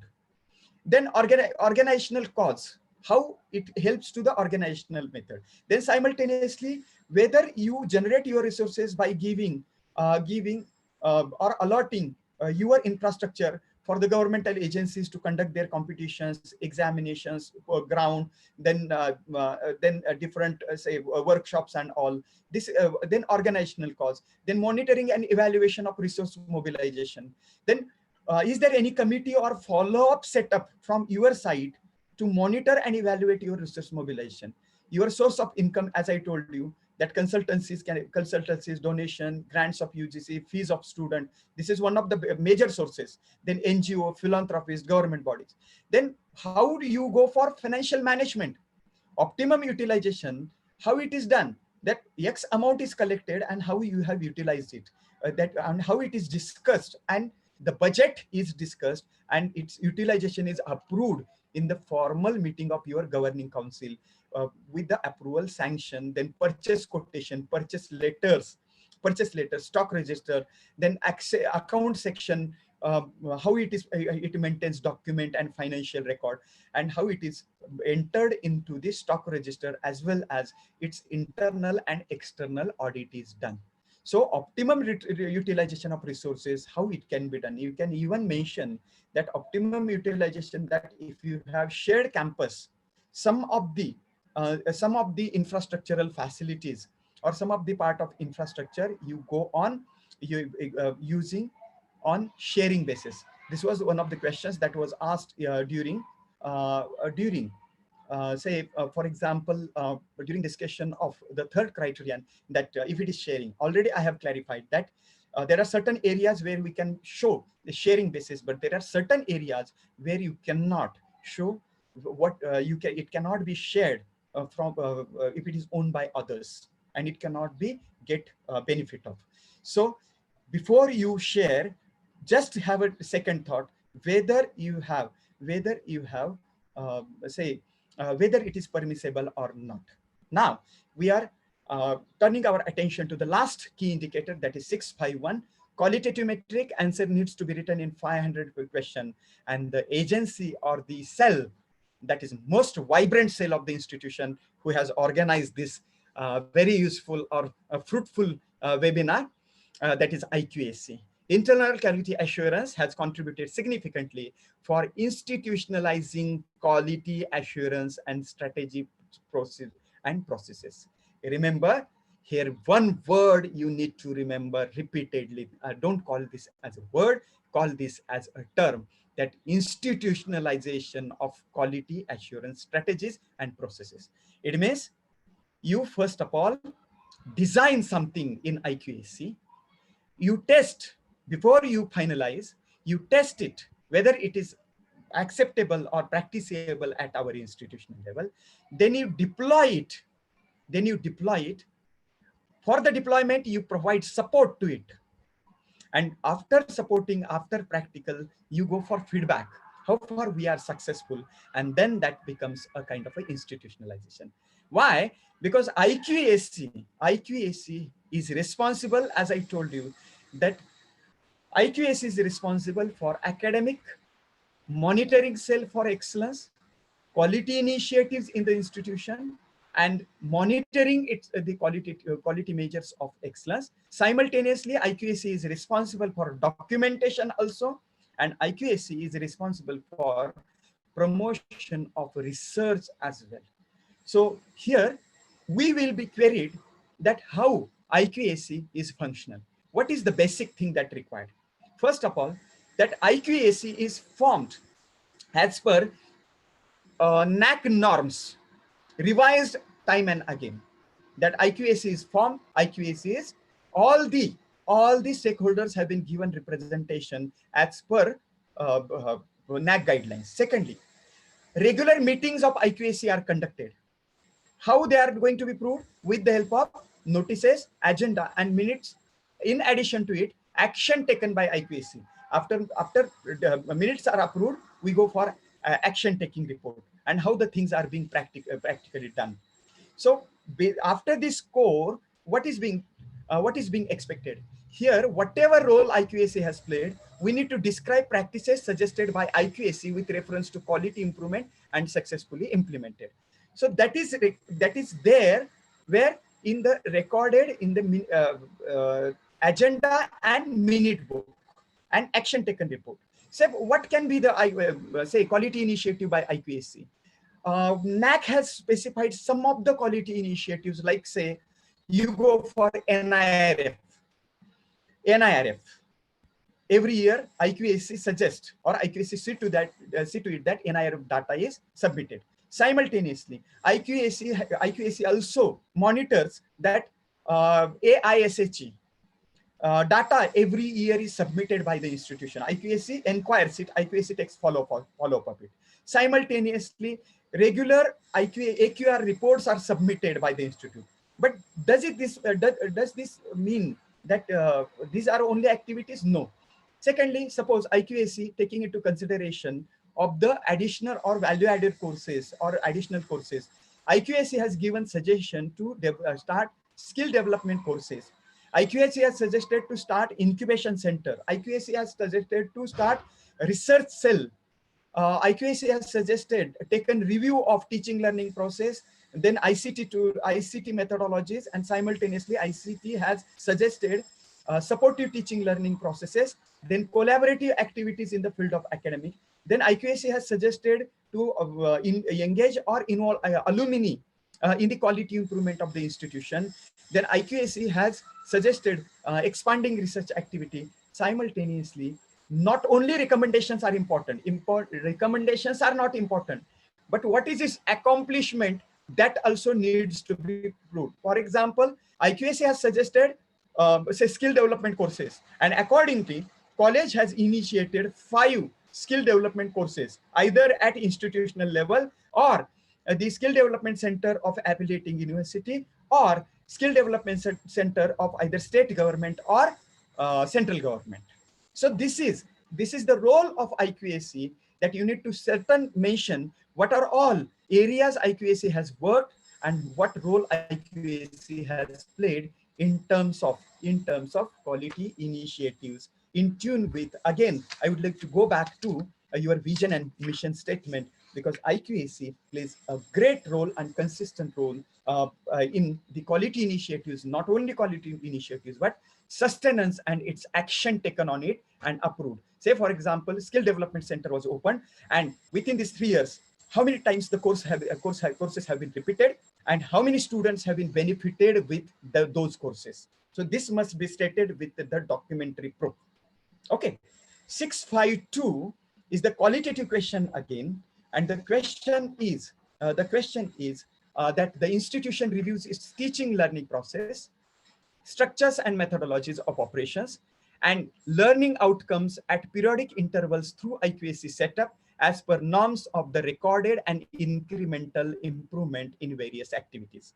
Here, NAAC has clearly mentioned this question for 10 marks, but NAAC has clearly mentioned that the institution, while addressing this answer, describe any 2 examples of institutional reviews and implementation of teaching learning reforms facilitated by IQAC.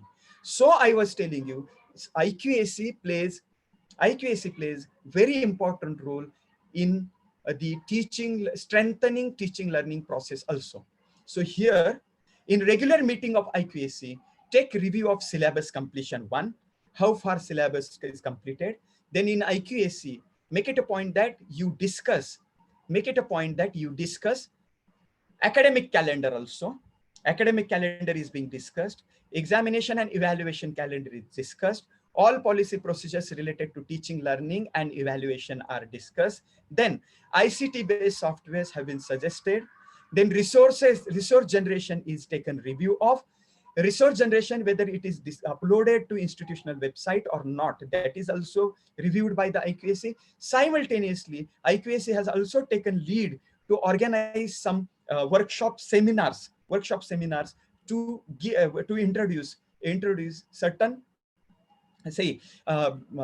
beneficial development to the teaching in the form of teaching learning processes. And simultaneously make it a point that suppose you have some kind of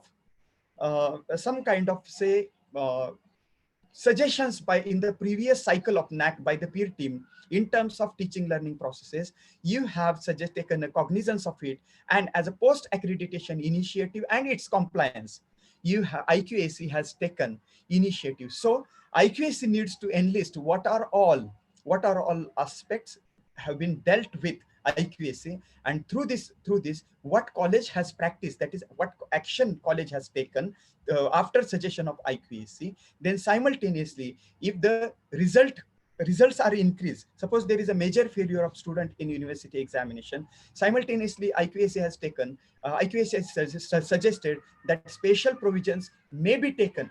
Special provisions may be taken to develop a strategy for increasing results of students, and as a result, next year itself, the students are in gold medal or in the rank, university rank.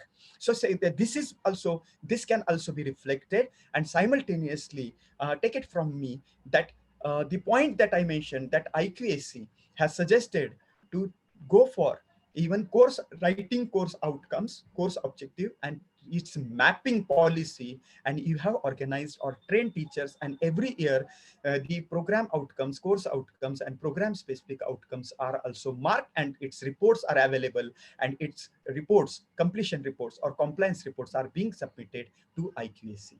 So such kind of activities you will have to refer to top example which you can cite that they have changed the scenario of your institution.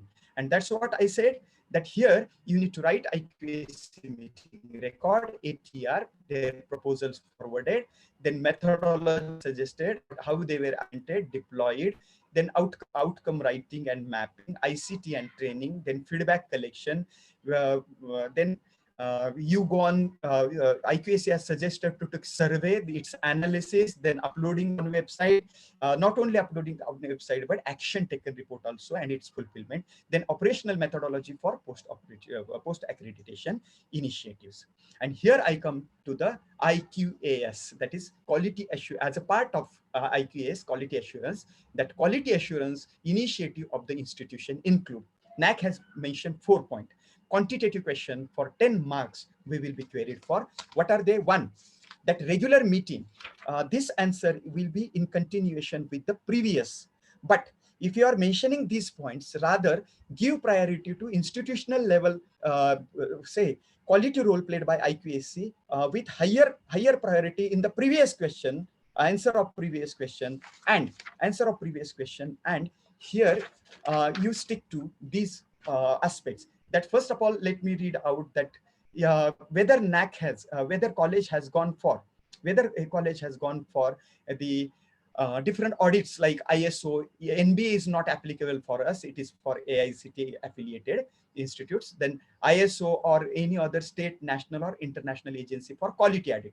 It includes even academic and administrative audit. And I was very happy to conduct the different academic and administrative audits and take a close look at different colleges, how beautifully they have tried or they have invested their resources to make most of it. Second, whether your institute has participated in NIRF, say online certificate or authentication is required, that we register for NIRF every year, and after submission of data or registering for NIRF, we receive that later. That proof is required. Then collaborative quality initiatives with other institutes. Here, remember, the institutes that are going to be benefited for you, it may be either MOU or linkage, a linkage for academic purpose or for research purpose or for say curricular or co-curricular or extracurricular activities. Then regular meetings of IQAC, timely submission of AQR, and feedback collected, analyzed. Such activities NAAC has clearly specified. Here, all of us do, but its documentary support is also required. And here I would suggest that one more policy you can write over here, that quality policy of our institution. How have you benchmark the quality at your institution? What is the benchmark of your, don't get stressed with the word that is benchmarking, because benchmarking is that what is the level that you are dream to achieve. And this is what the documentation required for this particular question is, that proceeding of meetings of IQAC, feedback analysis, and action taken report, then activities conducted under collaborative quality initiatives with other, like say MOU, but they must be functional MOU. Simultaneously, those functional MOU must have some joint programs. Then supporting document to NIRF, pertaining link to HI's ranking NIRF folder, then ISO certificate, any other quality certificate, and you can enlist those quality initiatives or some audits, different audits you have done, as I stated earlier. So this is what is included comprehensively in this particular criterion, that is the governance, leadership, and management criterion. So I thank the organizers once again in the name of Almighty for giving me an opportunity to be with you all. Consistently, you have been patient in listening to me, hope that things are a bit clear.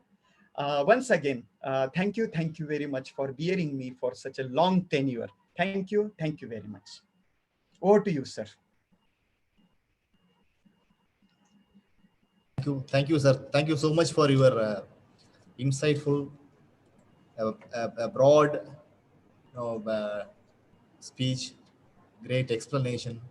Really, we have got a lot of insights from your continuous presentation, sir. Thank you so much for Thank you, sir. Thank you. getting us into a lot of new things. We'll follow it, sir. Thank you so much. Now the session is open for discussion. Yeah, discussion, and simultaneously I request Professor Kangude sir, who is here, and simultaneously Ayub sir to join me for discussion. Yes, we are here, sir. We are here. Yes, Don't. sir. Yes, sir. Till I have sip of water. Please continue. Yes, sir. Yes, sir. So session is open for question and answering. Anybody have any doubt, any queries regarding this criteria, please share with us.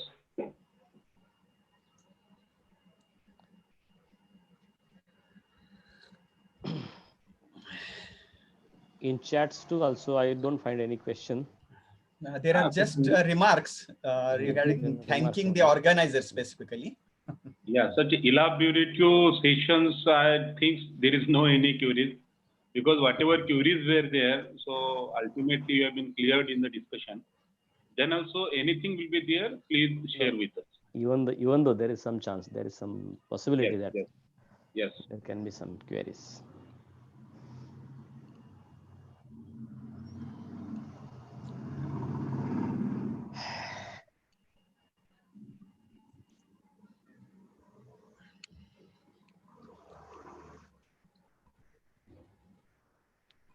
Or please, admin, please unmute all. Let them ask, whoever wants to ask any question. And Syed sir? Be unmuted. Syed sir is there? Yes, sir. Unmute all. Unmute all. Tomorrow take the feedback. Tomorrow take the feedback from all participants regarding all sessions. Yes, sir. So let us know any suggestions for our furthermore improvement. Definitely, sir. So tomorrow morning, we are planning to send the feedback link to all the participants, either by mail, right? So they will fill, then we will collect it, then we will respond, sir. Okay. Yes. So the participants are requested to ask questions, any clarification regarding the criterion 6, either in chat box, or you can ask questions directly to the resource person by unmuting yourself. The questions are always welcome.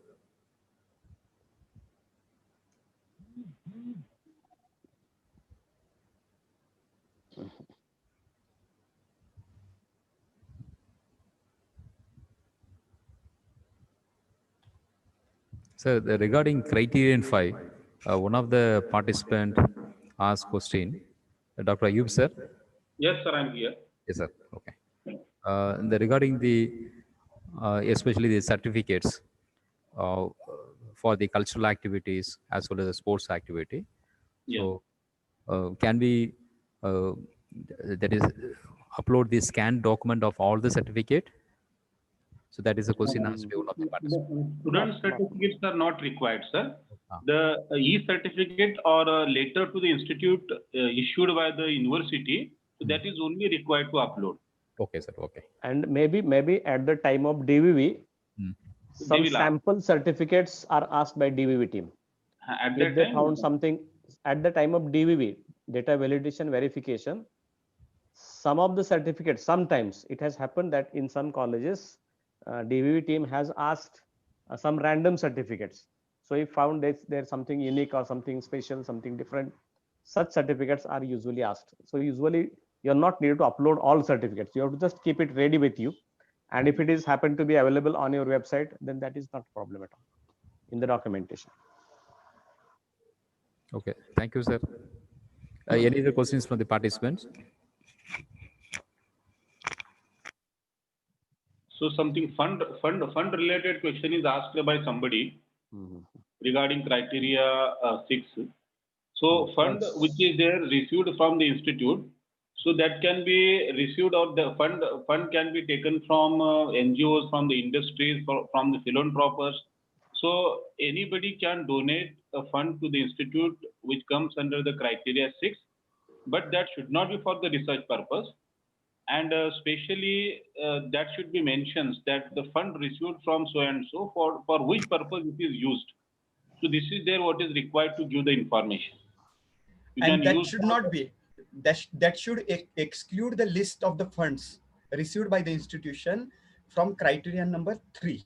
That is Yes. without research. Yes. Without research, the fund which is received for any purpose, say for example, this will be for the infrastructural development, you are going to initiate new courses or some student support services you are going to introduce or revise it. So whatever purpose is there, you can use for the context of the institute, but except research.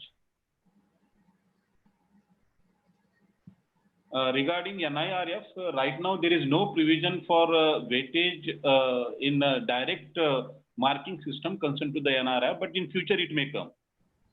One of the question was asked regarding NIRF. It has just mentioned as one of the quality initiatives. Yes. Yes.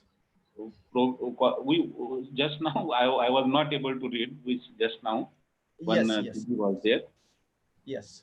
Anybody is possible to do? Yes, 1 week, sir. Ganesh Kumar sir, program certificates or training programs must be in tune with the faculty development programs or the training programs as it is prescribed or mentioned by UGC. That is 7 days, right? Your clarification is supported by us.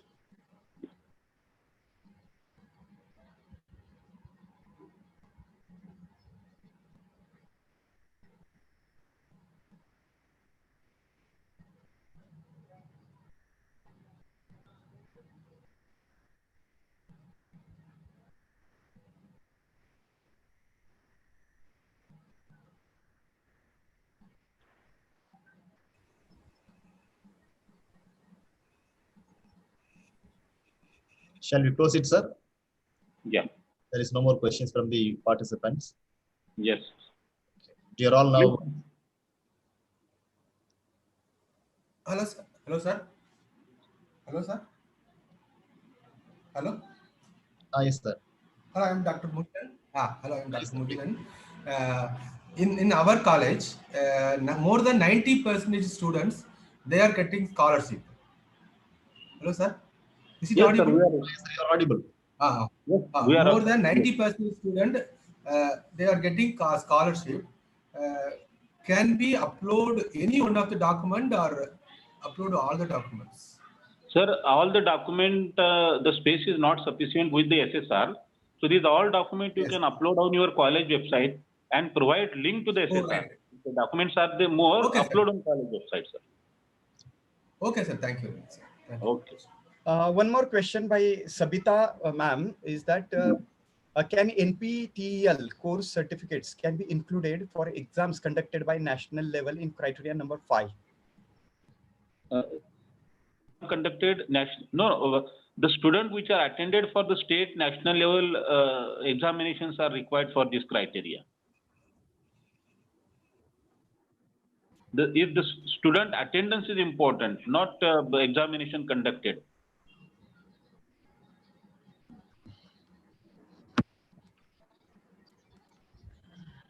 The data, the required data for is the student appearing or qualifying national level examination. If it is so, then the certificate is important, that is required to upload.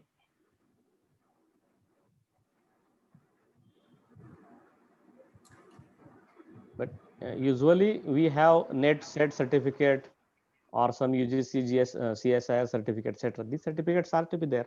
How many certificates are per year? At least 10, 15 certificates are there. Maybe That is true. sometimes more than that, but this can be maintained at departmental level, at Iqsc level, and some of the certificates may be asked at the time of DV, 1 or 2, not more than that. With the name they will ask. At that time, we have to provide with the name. Yeah, with the name, because we have already provided the list in the data template. Yes. Some random students are selected and just send that certificate of the student of this activity. That type of query may be asked at the time of DVV. But unless we have certificate not to include this name in the data template itself. So that care has to be taken. So one more question is available in the chat box. Is there any weightage for participation of capacity building program and faculty development program through webinar? Good question. Actually, this webinar has come after this COVID pandemic. Pandemic. Earlier there were no such webinars and anything. We all were going by traditional way. So NAAC has not included that aspect there. But in future, definitely this is going to be added there. Yes, yes. Yeah, definitely. And at present, NPTEL, etc., these things are considered by UGC too for several different purposes. So maybe NAAC is going to accept these things in future. Preserve the document. It will be probably or most probably these documents will be useful. The attendance in the webinar. Preserve it. Yeah.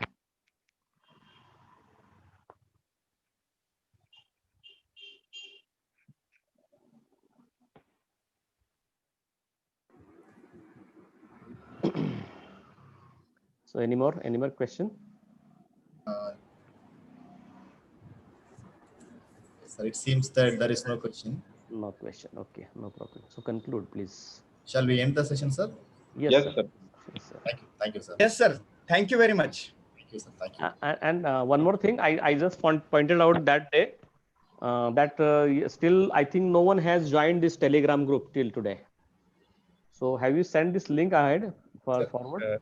Sir, today evening we are sending the feedback link as well as the Telegram. To the 5 minutes. Let them become the member of cluster. Yes, sir. Yeah. Please conclude. Okay. Conclude, sir. There is a question from Dr. Siddiq. Yes, sir. Please go through that.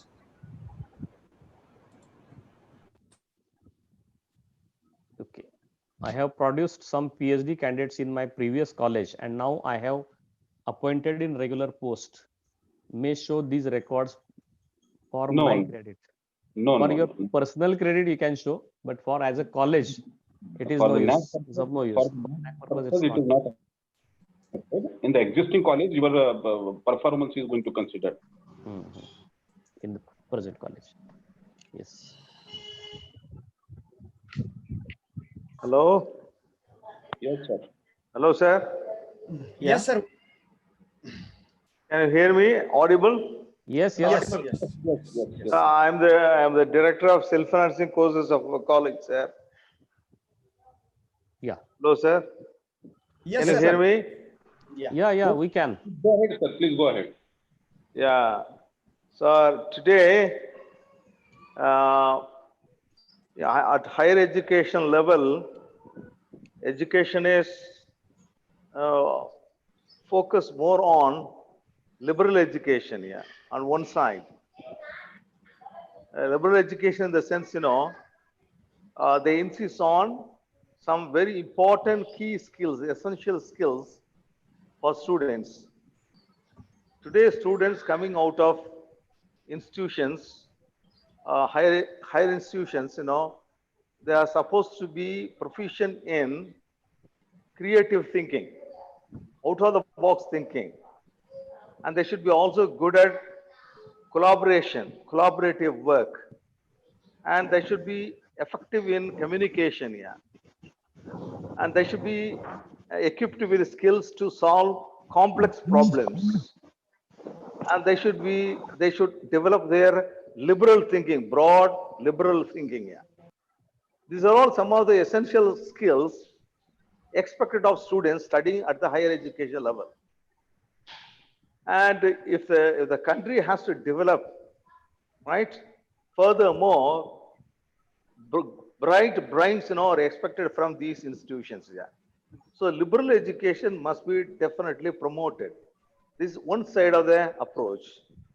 On the other side, as you all mentioned beautifully, the presentation today is so beautiful, so informative, so impressive. Yeah. On the other side, we need to produce students, who can take up jobs immediately after graduation. That's why you insist on incubation centers, tie up with industries. So there is a kind of contradiction.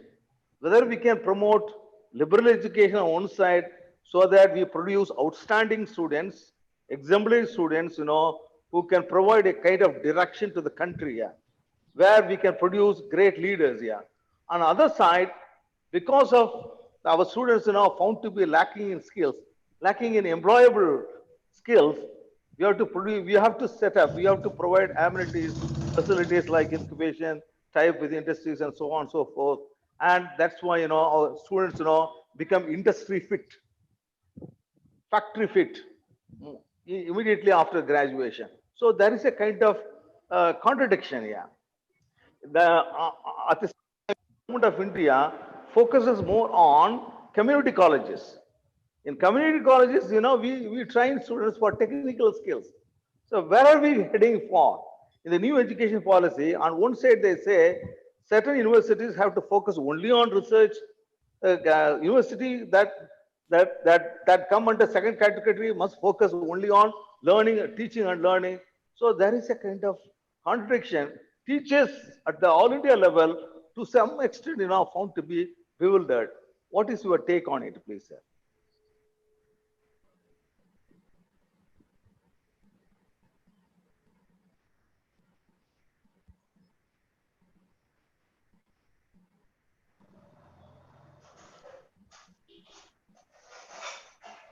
Yes, Nanwar sir, would you like to take it?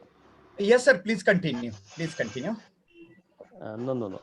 Actually, the question raised by Dr. Kadir sir is much relevant, and it's a true fact. Kadir sir. The Yes, question sir. is the policy making question. Yeah. Whatever question have been raised, this is the policy making question. At So the government level. Yeah. Sadiq sir, just a minute, sir. Sadiq sir, can you briefly repeat your question? What exactly, in nutshell, you point out at? No, what is his point of view, sir? So what is to be considered, what is to be important, what is to be taken up by the higher education, whether the skill, we have to make the skilled student or we have to make the liberal student. So this is there, what is the question have been put forward by the sir.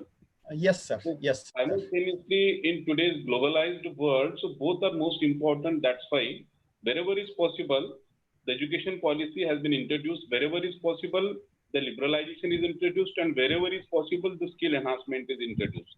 So as per my knowledge, as per my thinking, so both are important, and simultaneously the student should be perfect in both areas as per the demand of globalized world.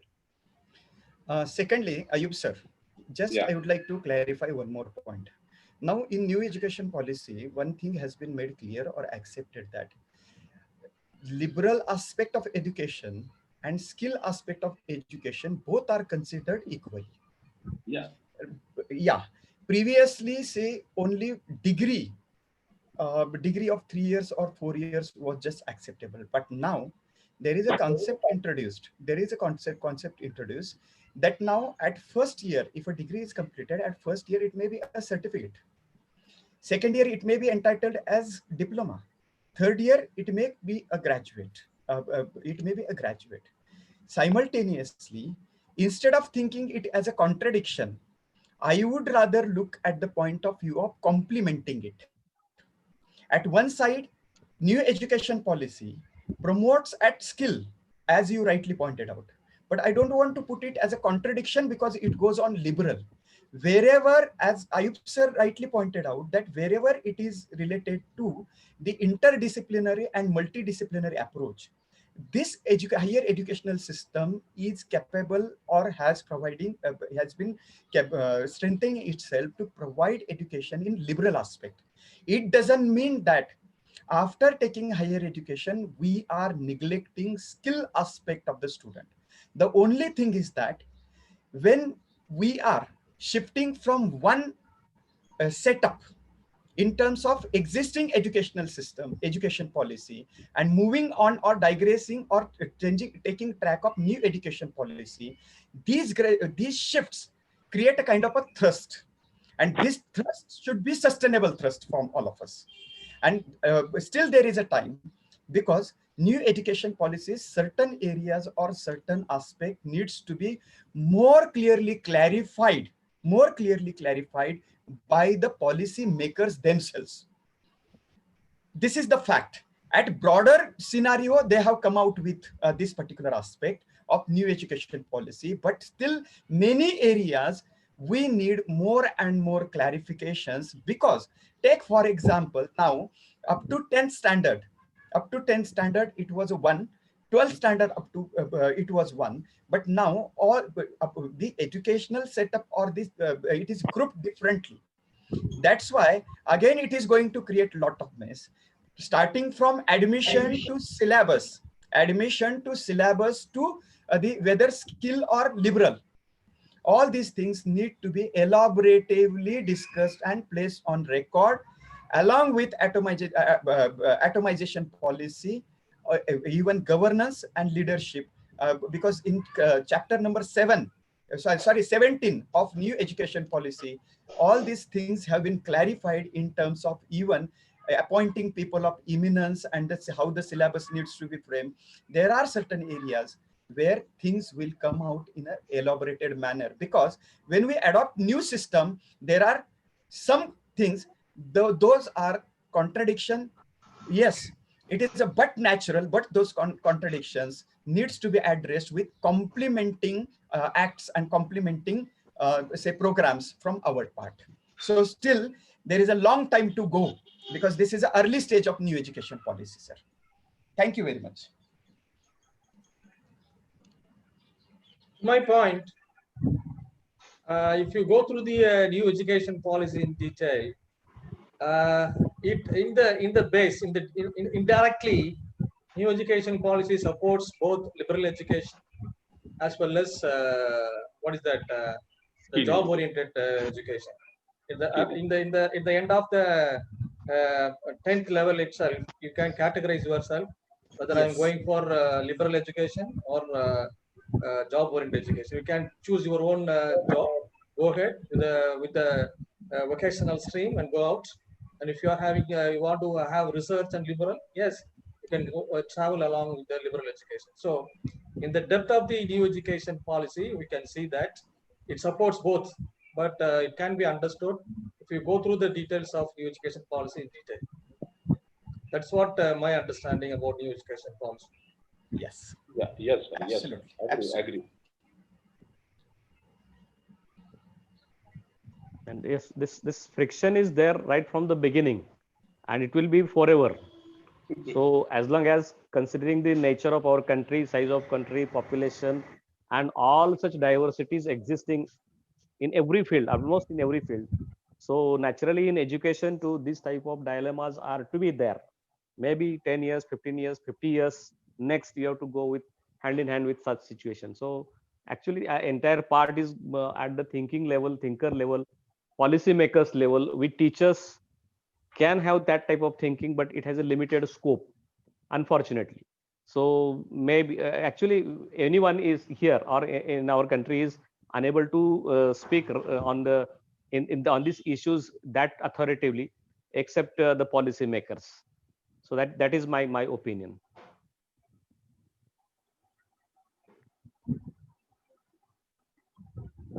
Okay, I hope it's time 5:30. Can we close the session today? Yes, sir. Thank you. Thank you, sir. Thank you so much for your full-fledged clarifications. Thank you so much, sir. Thank you. Thank you very much, sir. Thank you all. Now, the program has come to an end. Tomorrow is our 7th day of the webinar. Tomorrow we deal with the Criterion 7. It is namely best practices.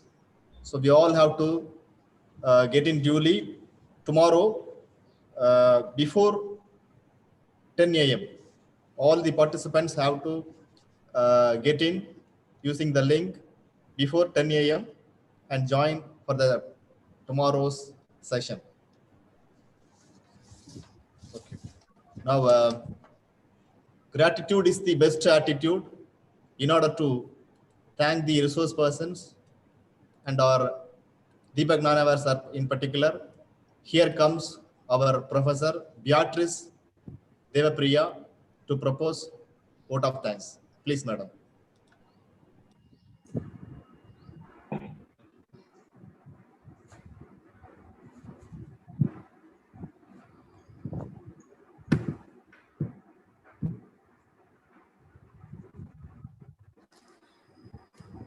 Good evening, everyone. First and foremost, I thank the Almighty for giving us this opportunity to be part of this week-long webinar on NAAC Criterion-wise metrics and documentation. I sincerely thank Secretary Alhaj T.E.S. Fathur Rabani sir for his able leadership and encouragement, particularly for this program. I would also like to extend our gratitude to all the committee members for their constant support. A heartfelt gratitude also goes to our principal, Dr. M. Muhammad Sadiq sir, for his inspirational leadership. I also wholeheartedly thank the director of the unaided stream, Dr. A. Abdul Qadir sir, for his constant guidance and encouragement. I, on behalf of our organization, would like to place on record our gratitude to our guest speaker from Iqac Cluster India, Professor Deepak Nanavare, for his highly informative presentation on Criterion 6. The wealth of knowledge shared will surely be of tremendous help to everyone present here. Thank you, sir. At this juncture, I would also like to offer a sincere thanks to our Iqac cell, especially its coordinator, Dr. A. Syed Muhammad sir, for organizing this wonderful event. I would also like to thank Controller of Examinations, Dean of Arts, Dean of Science, Bursar, Deputy Controller of Examinations, NERF Coordinator, Administrative Advisor, all heads of the departments, faculty members, Office Superintendent, non-teaching staff of our college, and members of our mentee institutions. Last but not the least, I convey my gratitude to all the participants for enriching this program with your presence and participation. Thank you.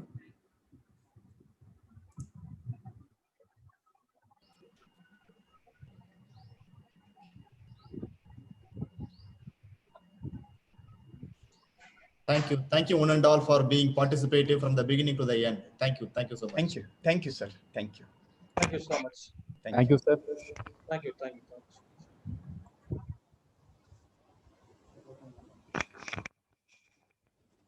Mahadevan, sir.